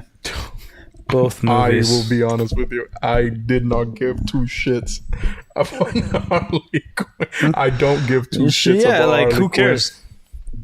Like, he's an okay character, I guess. I mean, I don't really care. Peacemaker. I was there for Peacemaker, man. Dude, and then I guess Peacemaker is still the show, yeah. I was there for King Shark too. Bird. Oh, what's the military dude? I like the military dude as well. The yellow shirt guy? Yeah. Yeah. I forgot his name. But yeah, King Shark. And that's Sylvester Stallone. It's Rocky Balboa. Bird. That's all I can remember from the movie. It's like Bird. And Polka Dot Man. Polka Dot Man was tight. Yeah, he was pretty funny. Yeah, like you see that? That's your mom. That's all I can remember. Dude, that movie has so many stupid lines. Well, like, and that's the thing. Like, as much as the writing and like sometimes like the third act was very much like big bad, big monster, whatever. Like James Gunn did a really good job making us care about the characters and this garbage convoluted story. Like when the starfish monster like just said like when I was in space I was happy or whatever it says, you're like, oh, Bird. We effed up. We effed up so bad. Yeah. And like how King Shark couldn't get control, just yeah, they just kept biting him. Yeah. He's like, ugh. What was it? So he does exactly the same thing I do. Yeah, but I do it better. Yeah. What is it in his box? No, he's like in tidy whities. And yeah, like the entire scene. Like, he's like, go put some pants on. You're in tidy whities. That's racist. How's that right? Yeah. Yeah, you can when it's really effing cool. He's like, damn, that's right. The Peacemaker show, right? Whatever you want to say about it, all I can remember is when the Asian police officer meets his dad, and he's like, "What's up, chopsticks?" or whatever. And she's like, "Yeah, well, what up, spoon?" or whatever. And then he was like, "That's the best you could come up with, spoon." She's like, "I was trying to make it sound insulting."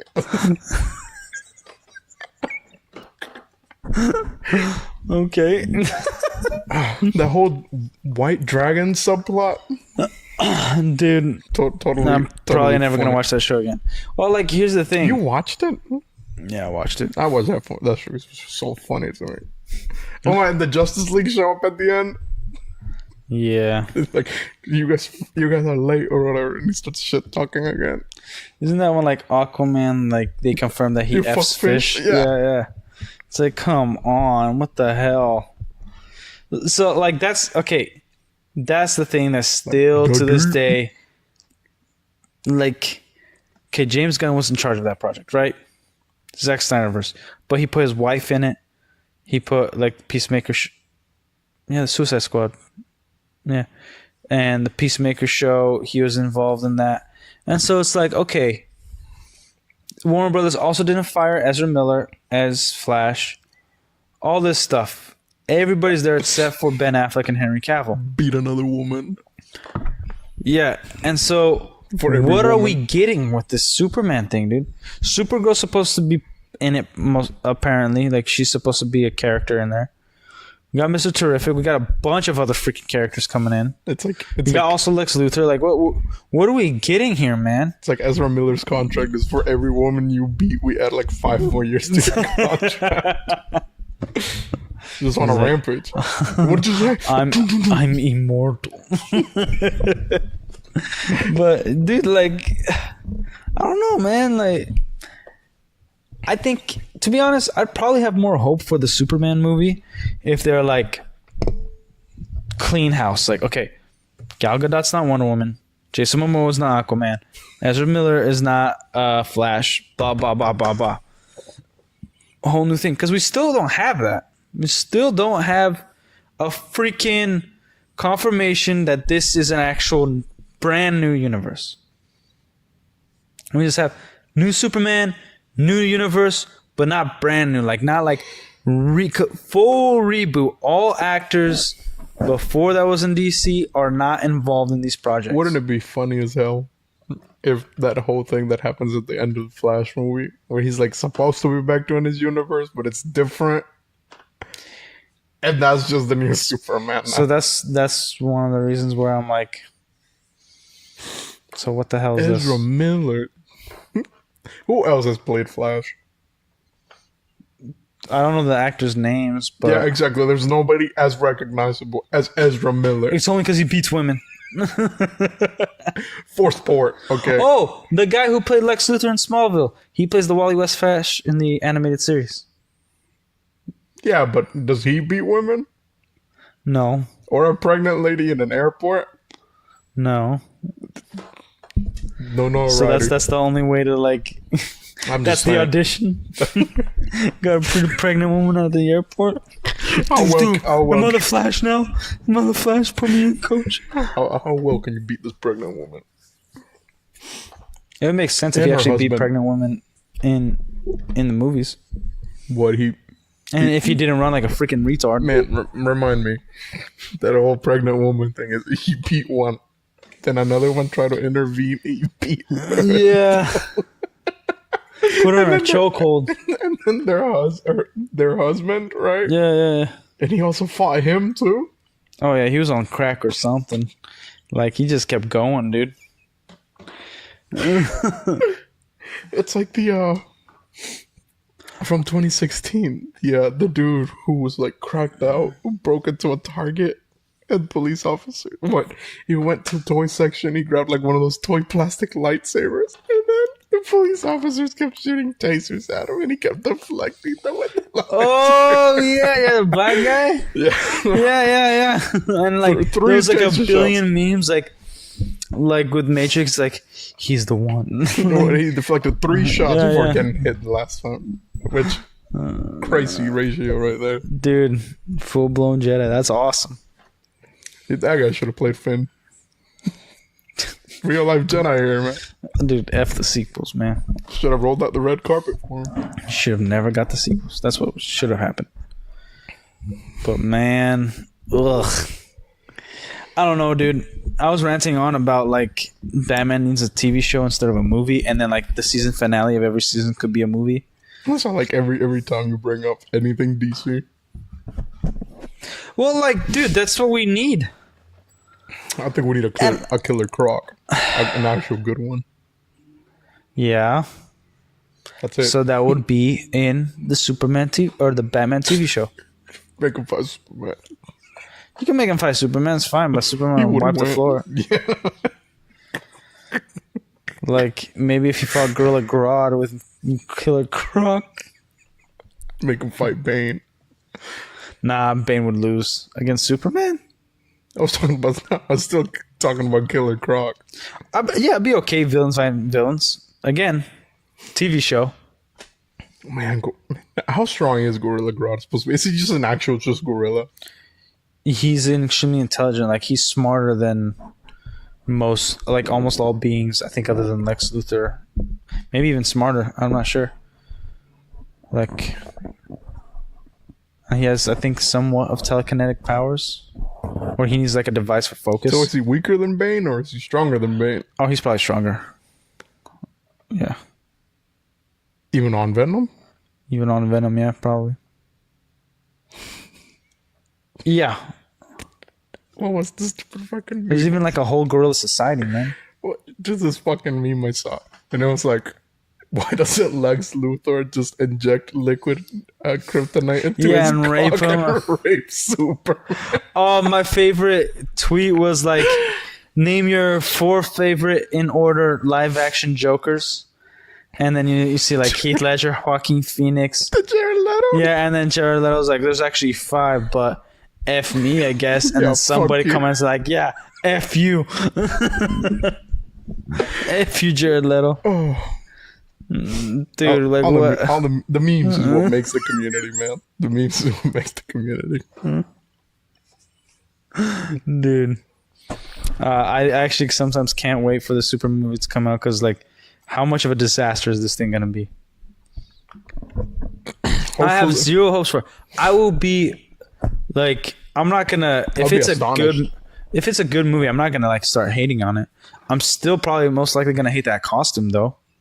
Yeah, agreed. Yeah. So it's like...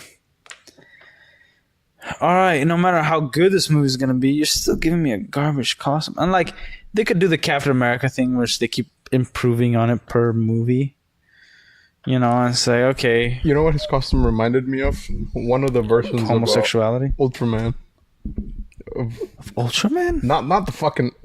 not the Japanese thing. I'm talking about, like, the alternate Earth 11 Superman. Whatever. Oh, the like fucking, Ultra? Okay. The fucking, like... Kryptonite addict. Yeah, that guy. That's kind of what the suit reminded me of. Now more I'm looking at it, and it's like, and if the black guy, not the black guy as in Mr. Terrific, not Mr. Terrific. I'm talking about the black noir looking dude. If because remember how we were talking about Crossbones thing, whatever it was, yeah. If he's supposed to be that, I wouldn't mind him like taking the suit from him, like just fucking. Just takes it off the closet. Dude, oh gosh, that suit, man. That symbol. It's like more of a backwards Z than an S. That. Yeah. There you go, Zod. That's what it looks like. Just Bizarro Zod. Just Superman's retarded. Has Bizarro Superman ever been in live action? No, we got him a little bit in Smallville. So what was his deal again? It's just a. He's the reverse of Superman, the opposite. So is he like from its own different thing? Is it like? I think he was an experiment. So is he just a like clone? Yeah. Just Bizarro. Yeah, so like in his eyes, when he does bad, he sees good. So it's like if you tell him like go like, and he follows orders like the opposite. So everything's just opposite. Kill that guy. Yeah. Kill that guy. He'll save him instead. It's like, don't kill him. Yeah, dude. Like, and Bizarro, I don't really care for that character that much. It's cool. I don't care about it at all. Like a single bit. Like, for me, Metallo is one of my favorite villains. Yeah. Metallo, Lex Luthor. Pretty much when it involves Luthor. Zod, I think we got too much of him. Let's put him on the back burner for a little bit. Yeah, and even if he does come up, it's just not a lot done with him. Yeah. Brainiac, dude. And I think Brainiac should still be like, yeah, he could visit, but would still be like a Justice League level threat. I agree. Because it's like, okay, like if, and that's something they could do different. So if they did a Justice League movie, let's say they did a Superman movie, and Brainiac came in. So then the government got involved because the technology has evolved where it's like, okay, extraterrestrials, what the freak is going on? And then they could like, wait, so Superman, you're like not of this planet. Like, and then he does an interview with Lois and blah, blah, blah, blah. And then actually Brainiac comes back to like realize, okay, there's a Kryptonian, there's a force to be reckoned with, and I should harvest this world and whatnot. Add it to my collection. You know, Lois, just to tell you, I know I might not be from Earth, and I can tell you, and I assure you, this isn't Kryptonian technology. And how do you know that? Because I don't know how this fucking thing works.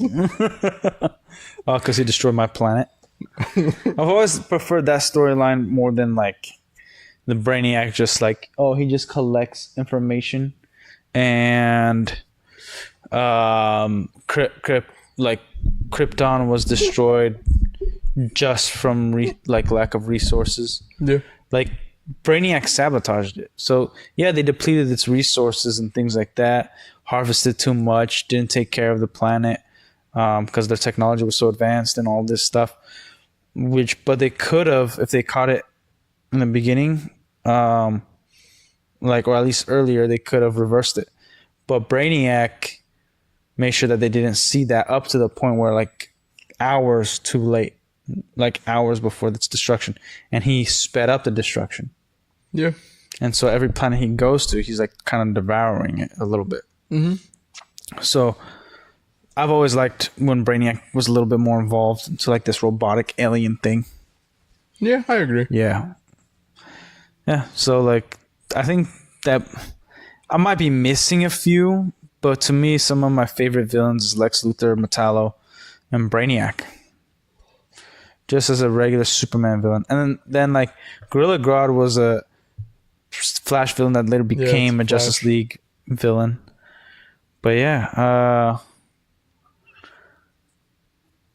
I can't really think of any. I don't know why I'm having a brain fart on this. Like, Superman has quite a bit. I love Mr. Mixoplitz. It's just he's just funny and wacky. Can't recall him, if I'll be honest. He's from like a different like he's like kind of a god like dude. Yeah. But yeah, he's like Superman villains. Man, I don't know why I'm having such a brain fart on this stuff. And maybe I'm talking about Superman too much. It's just Superman's has got 3 recognizable villains, and that's about it. Like 3 super big recognizable villains.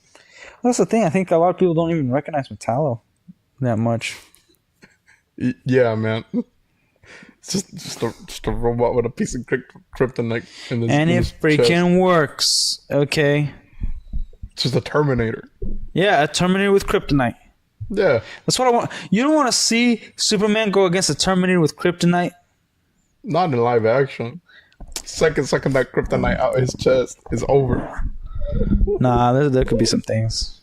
Yeah, like what, man? Man, He's also gonna inject liquid kryptonite.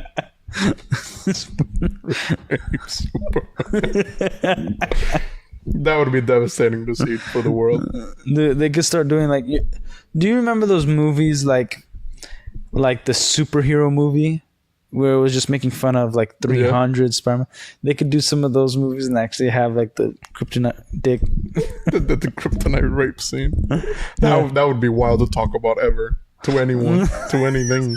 Yeah, that's a fucking crazy thing. Man, why am I spacing on his villains, dude?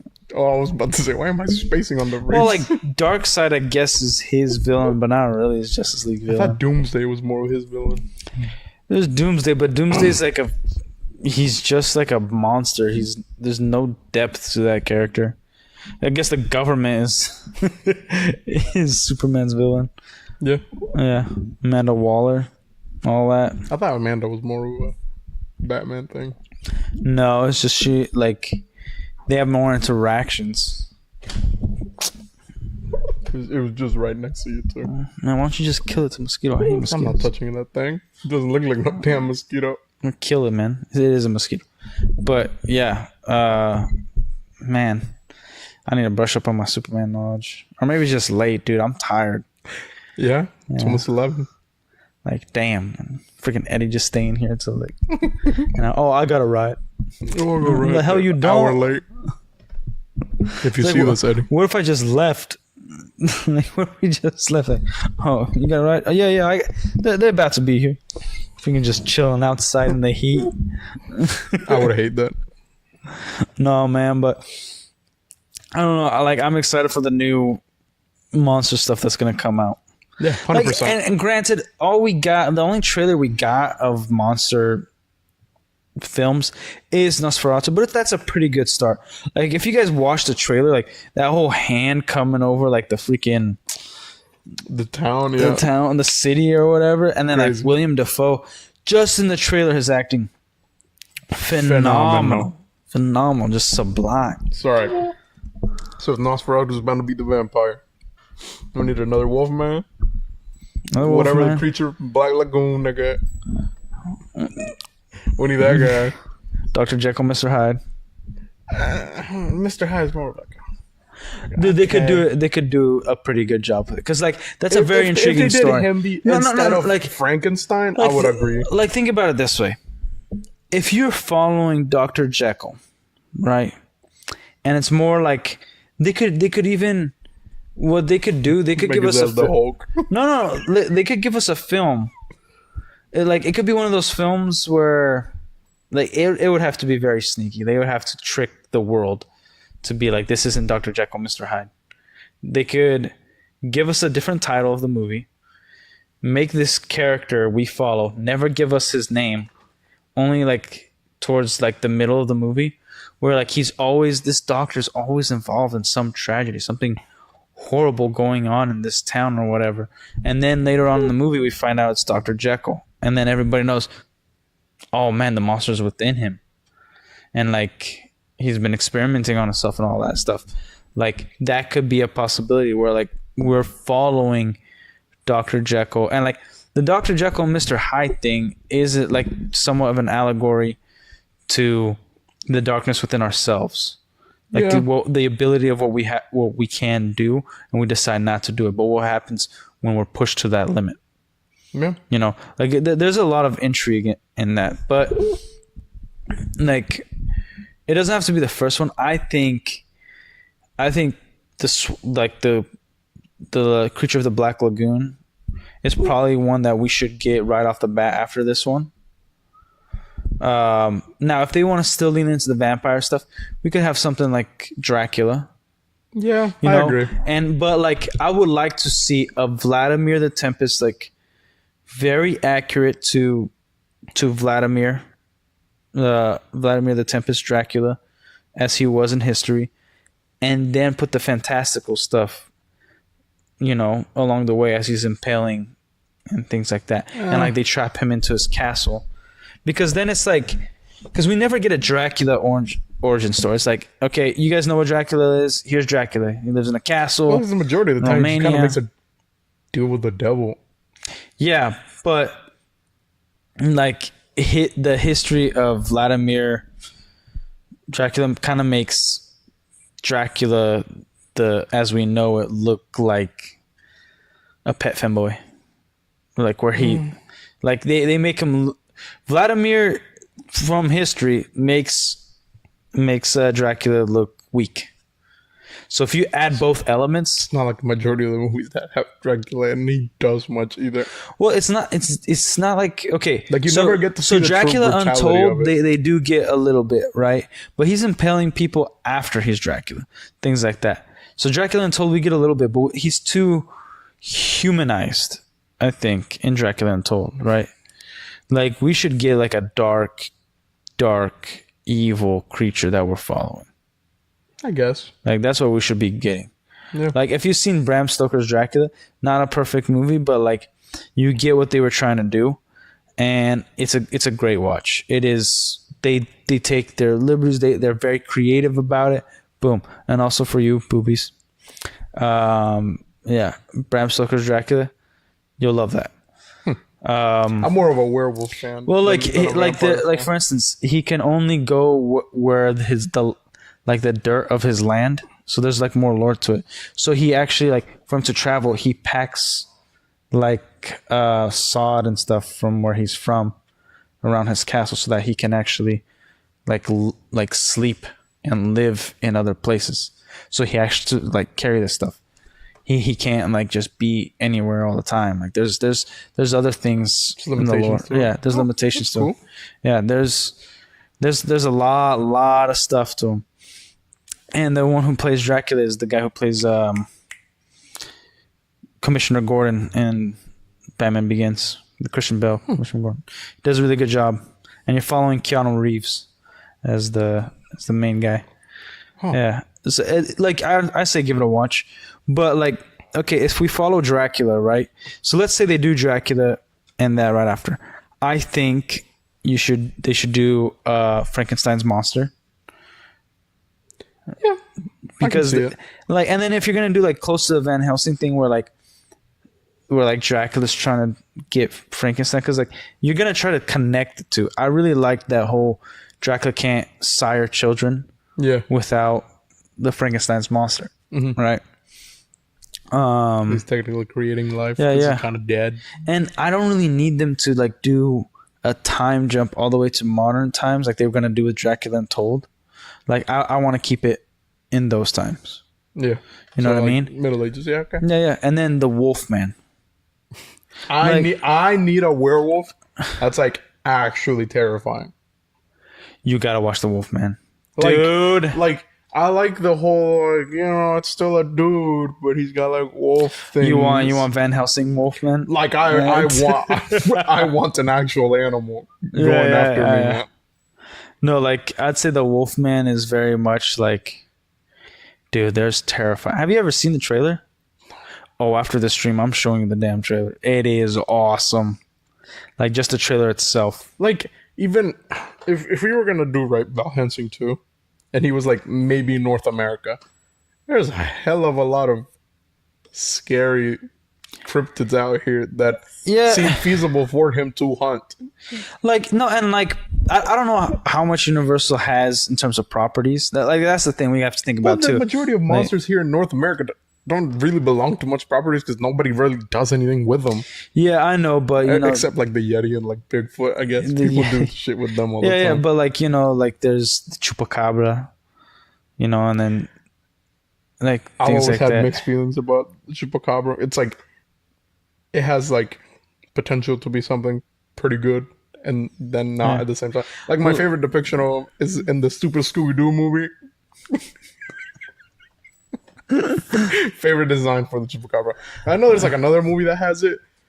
Like okay, the thing with Van Helsing, the thing with Van Helsing, it could be very intriguing because you have to involve the Catholic Church in it. Like that's the thing. That sounds like something the Catholic Church would go after for sure. Yeah. So like, it would have to be close to like, okay, the Catholic Church is hunting down these monsters, but they're all connected to demonic stuff. So Dracula's probably the biggest one, right? So then, if they're gonna do Van Helsing, then they should probably hold off on a Dracula movie towards the end. Yeah. And like just have, and that's the thing. If we're gonna get a big monster universe, they still have to make each film feel like its own film. I don't want it like I think that is something where and the MCU did kind of screw up, where we were just watching the film to see what was going to be in the next film. And then we kept doing that. Now, I would say the best ones that kept to their own story was the Captain America stories. Yeah. But that was only really 2 films. Civil War is more of like not just Avengers breakup / Captain America movie. I agree. Right. So it was more of an Avengers movie than a Captain America movie, but still pretty good. So those ones kept more like that is that story, and it does affect it, but you don't need to watch anything else before or after this movie to understand this movie. Yeah, Captain America, the first Avenger, easily. Oh yeah, freaking awesome. Easily, I think, in my opinion, best Marvel movie. They were doing it good when it's like, oh, the end credits scene will lead up to the next movie. That's great, but then it's like this whole movie will lead up to the next movie plus the end credit scene.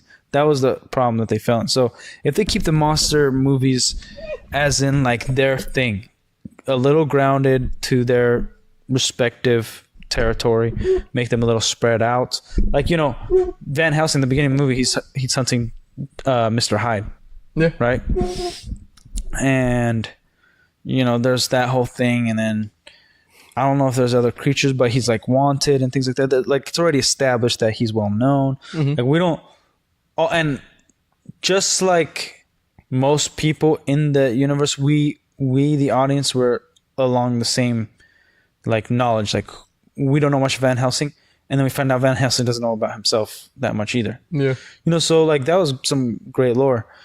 And so we keep it just to the same movie. And then we don't need like a Justice League type movie like the League of Extraordinary Gentlemen. We could have maybe one character involved, you know, like Van Helsing. You know, and maybe a team up of different people within the church. Yeah, I was gonna say, like, if you really think about it, if we're gonna put the extent of the Catholic Church out to the majority of the world, there's bound to be somebody else. You need the Exorcist. You need all these other like. There's bound dudes, to be another gunslinger. Val Helsing. There's gonna be another like bounty hunter. So then they could like group up the bounty hunters and then like easy later on. But like, I don't want. It's gotta be like a one finish all. So like we get a bunch of movies of their own thing, and then some movies of Van Helsing, and then them getting together, and then one movie to just end it all. Like it shouldn't be like multiple Avengers movies, multiple Justice League movies. It should be like this movie is gonna be 3 or 4 hours, like, and it's gonna get all the monsters taken care of. I think like the one that has been done the most disservice to when it comes to North America and their like whole monsters and stuff is like an actual good Wendigo movie. Wendigo? Yeah, like the latest one that came out, like Antlers. Yes, it's got the Wendigo, and yes, it follows that thing, but it's like it's not really like a good adaptation. Monster movie. It's like oh man, it's like more of a supernatural type. This kid is like is dealing with some trauma or whatever, and like we all deal with some trauma that manifests into a monster. Like the movie sucks shit. Cool Wendigo design, I guess. I mean, I guess. Video games have done better with the fucking monster than like Hollywood has, and even then, at half of the games that the fucking Wendigo shows up in, kind of shit. Yeah. Until Dawn, you should play that. I think Devin got it for you. Totally. Is that the Uncharted stuff? No, never mind. Then I'll get it for you. But I'll have to see. There's one game I forgot which she got me, but totally up your alley. But yeah, it has to do with that whole thing, and they don't come in till like later on in the thing. But really, pretty good. Yeah. What else? No, like there's a couple other monsters that here in North. Like and that's like, and we could, and there's a thing like every culture does have some sort of like legends of monsters and things like that. I'm not dealing with another Eurona movie in existence ever again. I think the Conjuring universe once is fine enough. Best adaptation of it. Leave it alone. Look, so we've talked about horror movies, and especially how I don't like when they deal with like spirits. Exorcism, spirits, stuff like that. But when it comes to like monster movies where it's like so out of like reality, really, like Dr. Frankenstein, Dracula, this kind of fantastical type stuff, I'm cool with dealing like with the devil involved. Yeah. You know, so they got to keep it to that. And like, because what is everything? It's some, like Frankenstein is considered an abomination to God, like creation. So like only, it's an affront to God. Yeah, an affront to God, right? And then Dr. Jekyll and Mr. Hyde is the devil within us. Yeah. You know, and then Wolfman is the monster that should have never been. You know, like comes out at the night, comes out like only when you accept it. So like you have to accept evil. in a way. Like you have to go after the evil and then accept it. I think I like the whole. It's more of a curse thing. Yeah, and like who usually has curses? You know, if you read the Bible, yeah. Like so, like usually everything in the monster universe, other than I don't know much. Well, I can't say other than, but like I don't know much about the Black Lagoon creature. I've seen the movie one time, and from what I remember, it was like it was created out of some form of magic. It was either magic or radiation that created it. Yeah. So other than I can't confirm that one, but like most of them have to do with like a devilish influence. I think that one is just straight up like it's just a monster. Like everything is straight up just a monster, but like the monsters had to come from somewhere. Like Dracula, very simple to like figure out where that came from. I think I think that one is just supposed to be like some prehistoric creature that's somehow still alive. If I remember it very vaguely, we should watch it. It's a hard watch. After the stream, it's a hard watch. I don't care. Like when I watch old school movies, I'm there for like. I think how old it is. Like, is more of an exciting movie. The Blob. I think that's more of an exciting movie than. That's overstating it. Actually, no. Well, it's all right. I think to be honest, it might be the monster movies might be what made me gravitate towards Batman so much because you got the Killer Croc, you got Clayface, stuff like that, like kind of monster-like stuff. Actually, Night of the Living Dead, I think has more action than. Or I think it is that one, or it's the Dawn of the Living Dead. It's one of the two. It's a better watch. You know what's a great monster film? Hotel Transylvania. God damn it! I knew eventually that was gonna come up into the conversation, dude. But you gotta admit, it's pretty freaking good, man. Yeah. It actually is. Maybe that's like. Maybe we should watch that movie to see like which monsters could be also implemented because the Yeti. The Yeti's in that movie. Yeah, but I don't think the Yeti would be all that scary. The Mummy. A mummy needs an actual wait. movie. Hold up. That reminds me. We're getting a Mummy 4 with Brendan Fraser. Say what you want about the third one. The first Mummy movie, awesome. What's the third one? Second movie, fun as hell. Third movie, what the hell? Okay, I know the first. I remember seeing the first. The third one, it's the China one, the Emperor Mummy coming back. Second one is what? Scorpion? The same mummy, Scorpion King is involved, but the same mummy coming back. Shit, Dwayne Rock Johnson. Yeah, CGI. But you know what's great about the third movie? There's a scene you'll love. He's like fishing, right? And then he's like casting the whatever, the rod, and then like the hook gets caught on his neck. And he's like, oh, and he gets so pissed that like the fisher goes, he just pulls out his revolver.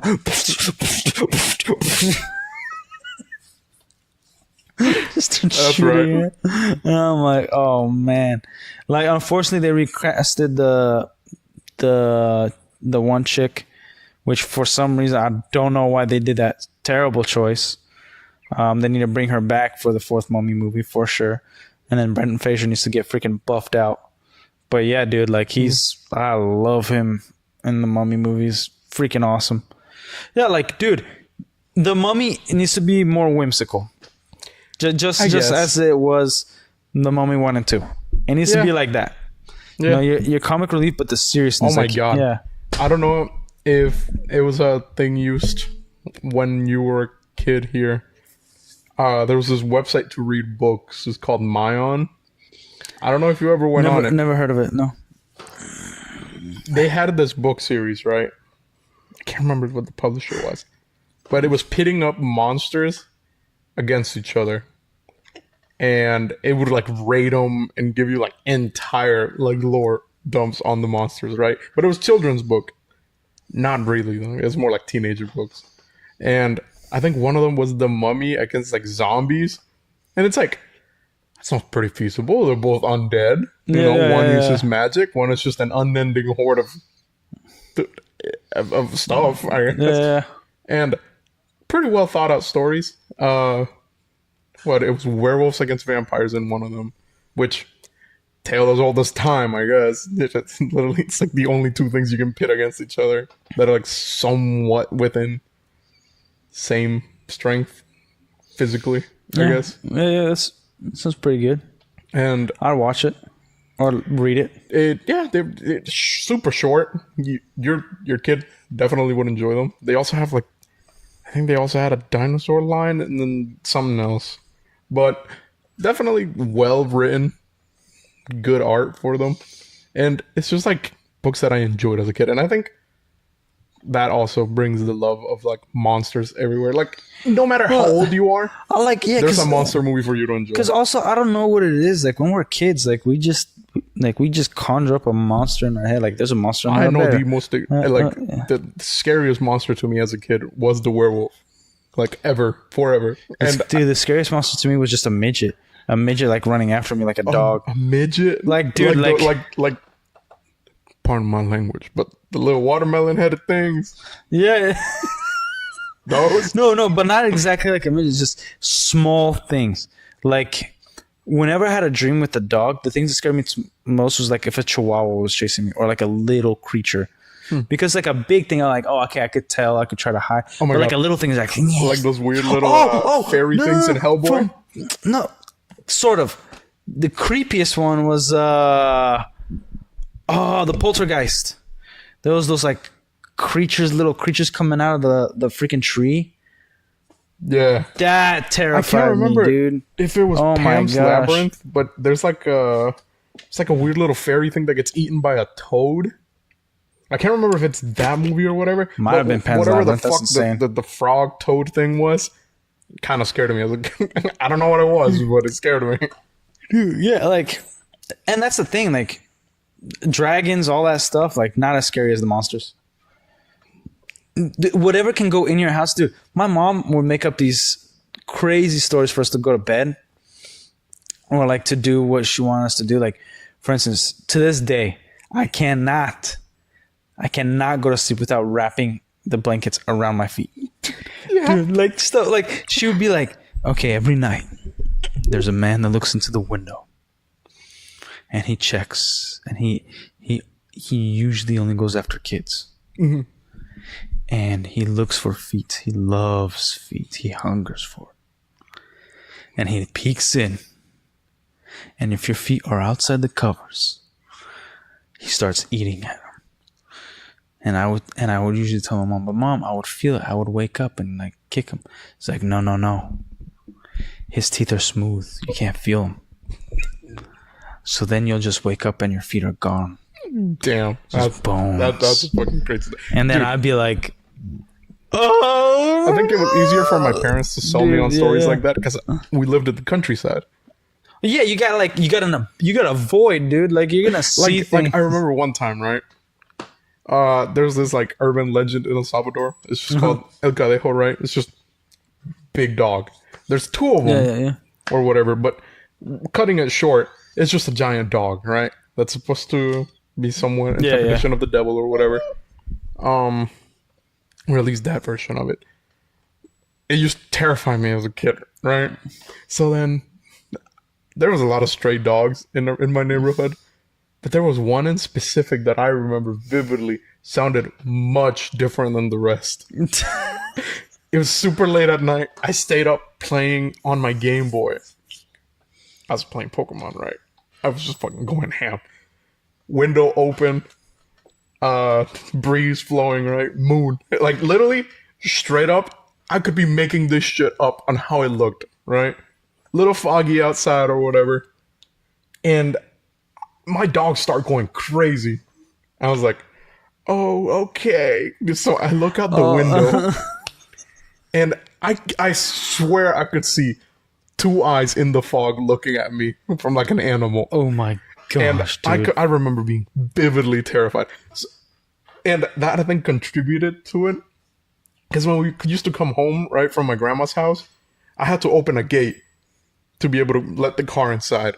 And it was like good, like what? Maybe from here to the bathroom, right? On how much I would have to run to actually get to the house. Yeah. And I was like 7. So I would open the gate and I remember I didn't have a flashlight or anything on me. So I would just book it through the house, try to get to like the nearest light. And it was just a little dim light bulb sitting in the middle of the garage. And I would have to book it there because I wouldn't feel safe anywhere around it. Super dark out there too. Terrified me as a kid. Yeah, dude, I couldn't look down the basement. Because after my mom told me that story of like the conejo or whatever, Yeah. never be outside alone. Dude, like we had a basement, not finished. All right. And it'd be so pitch black that like the only switch was downstairs. So my mom would be like, go turn it off. Yeah. And the light would be upstairs. And like the stairs were wood, just straight wood. And I'd go there, turn it off, just. And then I just freaking book it. And then I remember my mom and dad pulled this one prank on us. So me, my brother, sister, and then my little sister was a baby. So like they were just holding her. I remember we go home from like a church party, right? We go to church. It was like close to Halloween. So it's cold out. And in Utah, you know, like sometimes it snows on Halloween, but it's like it gets very foggy. Yeah.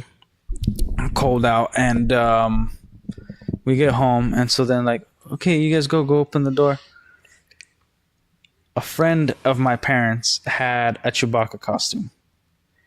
But they took the head off and put on this like monstrous creature head. And then my dad like pretends to fall over. Run, guys. Just go get in the house. And then we look back. Ah! And then we just run. And then like, just open the door. And then he grabs my sister. And I'm like, oh. And like, I try to like, oh, like, you know, and then open the door and I fall on the floor, dude, and I'm like, ah, ah. And my brother just runs into the kitchen. I'm sorry, like looking at me like I can't do nothing. And then like you just see my parents laughing, ah, and then we're just like, ah. Speaking of which, that reminds me, whatever the hell that one monster is, that's just like the body of a gorilla, but it has like a TV, or is it like a fish bowl as like a head or whatever? It's supposed to be like an alien flick from like the 50s. Dude, that I don't know, man. You're speaking nonsense right now. I'll try to figure it out and I'll send it to you later. All right, well, but I thought that was freaky. like, dude. But anyways, final thoughts and everything. Final thoughts. Monster movies, awesome. Monsters, let's get to it. Westerns, good combination sometimes too. Yeah, Game of Thrones, freaky as hell. Yeah, Superman still not really high hopes for it. It's not gonna be a Superman movie. It's gonna be some convoluted, crazy mess. But yeah, other than that, like we're pretty excited for the monster stuff, man. Like for sure. Even like, dude, I know I'm gonna have fun with Nosferatu, even if it's a bad movie. It's like we got a monster movie. We're gonna call it out if it's a bad movie. We're gonna be like, yo, this is freaking. This movie sucks dick. Straight ball sack. But you know, we hope it's good. And there's nothing that indicates to me that's gonna be a bad movie. Universal does not care about that like catering to people. They're all about their monster stuff. I think they've realized how crappy they've screwed up in the past, how crap they've been. And if they take the same approach to the parks, let's make it the best. Let's make it to like, we want you guys to experience what we want you to experience. We're not going to do what other people are doing. We're going to do our own thing. If they keep with that, then we're going to get some great movies. If not, you know, but the trailer looks perfect. Go watch the Nosferatu trailer. You will be excited as hell. Yeah, like I don't have much more to say than that, but it's gonna be great. So, regardless of how good a TV show is with disturbing stuff, how crappy things are in Hollywood movies, the whole Dr. Disrespect stuff, I'm happy that we got this trailer. And shout out to Devin. He's the one that turned us onto the trailer. He watched it, and hell yeah, like. Nosferatu is gonna be awesome. Monster stuff. We're gonna watch Firefly. Yeah. Wolfman. Yep. And then speaking on Wolfman, if you're a fan of shitty little like monster movies, Silver Bullet, up there. Okay, yeah. And because that's the thing, like just to close it off, even the crappy monster movies are still monster movies. Like Yeah. there's a beautiful element to it, like a little bit of this magic. Yeah. That just when you watch it, it's something of like, it's crazy to think, but as a kid, we all think of like some sort of monster is lurking around. So watching monster movies, true monster movies, will always give you a sense of home. So I think that's the great thing about it. But this is the last relic, and we end the stream. Signing off, I guess. Yeah, we end the stream, and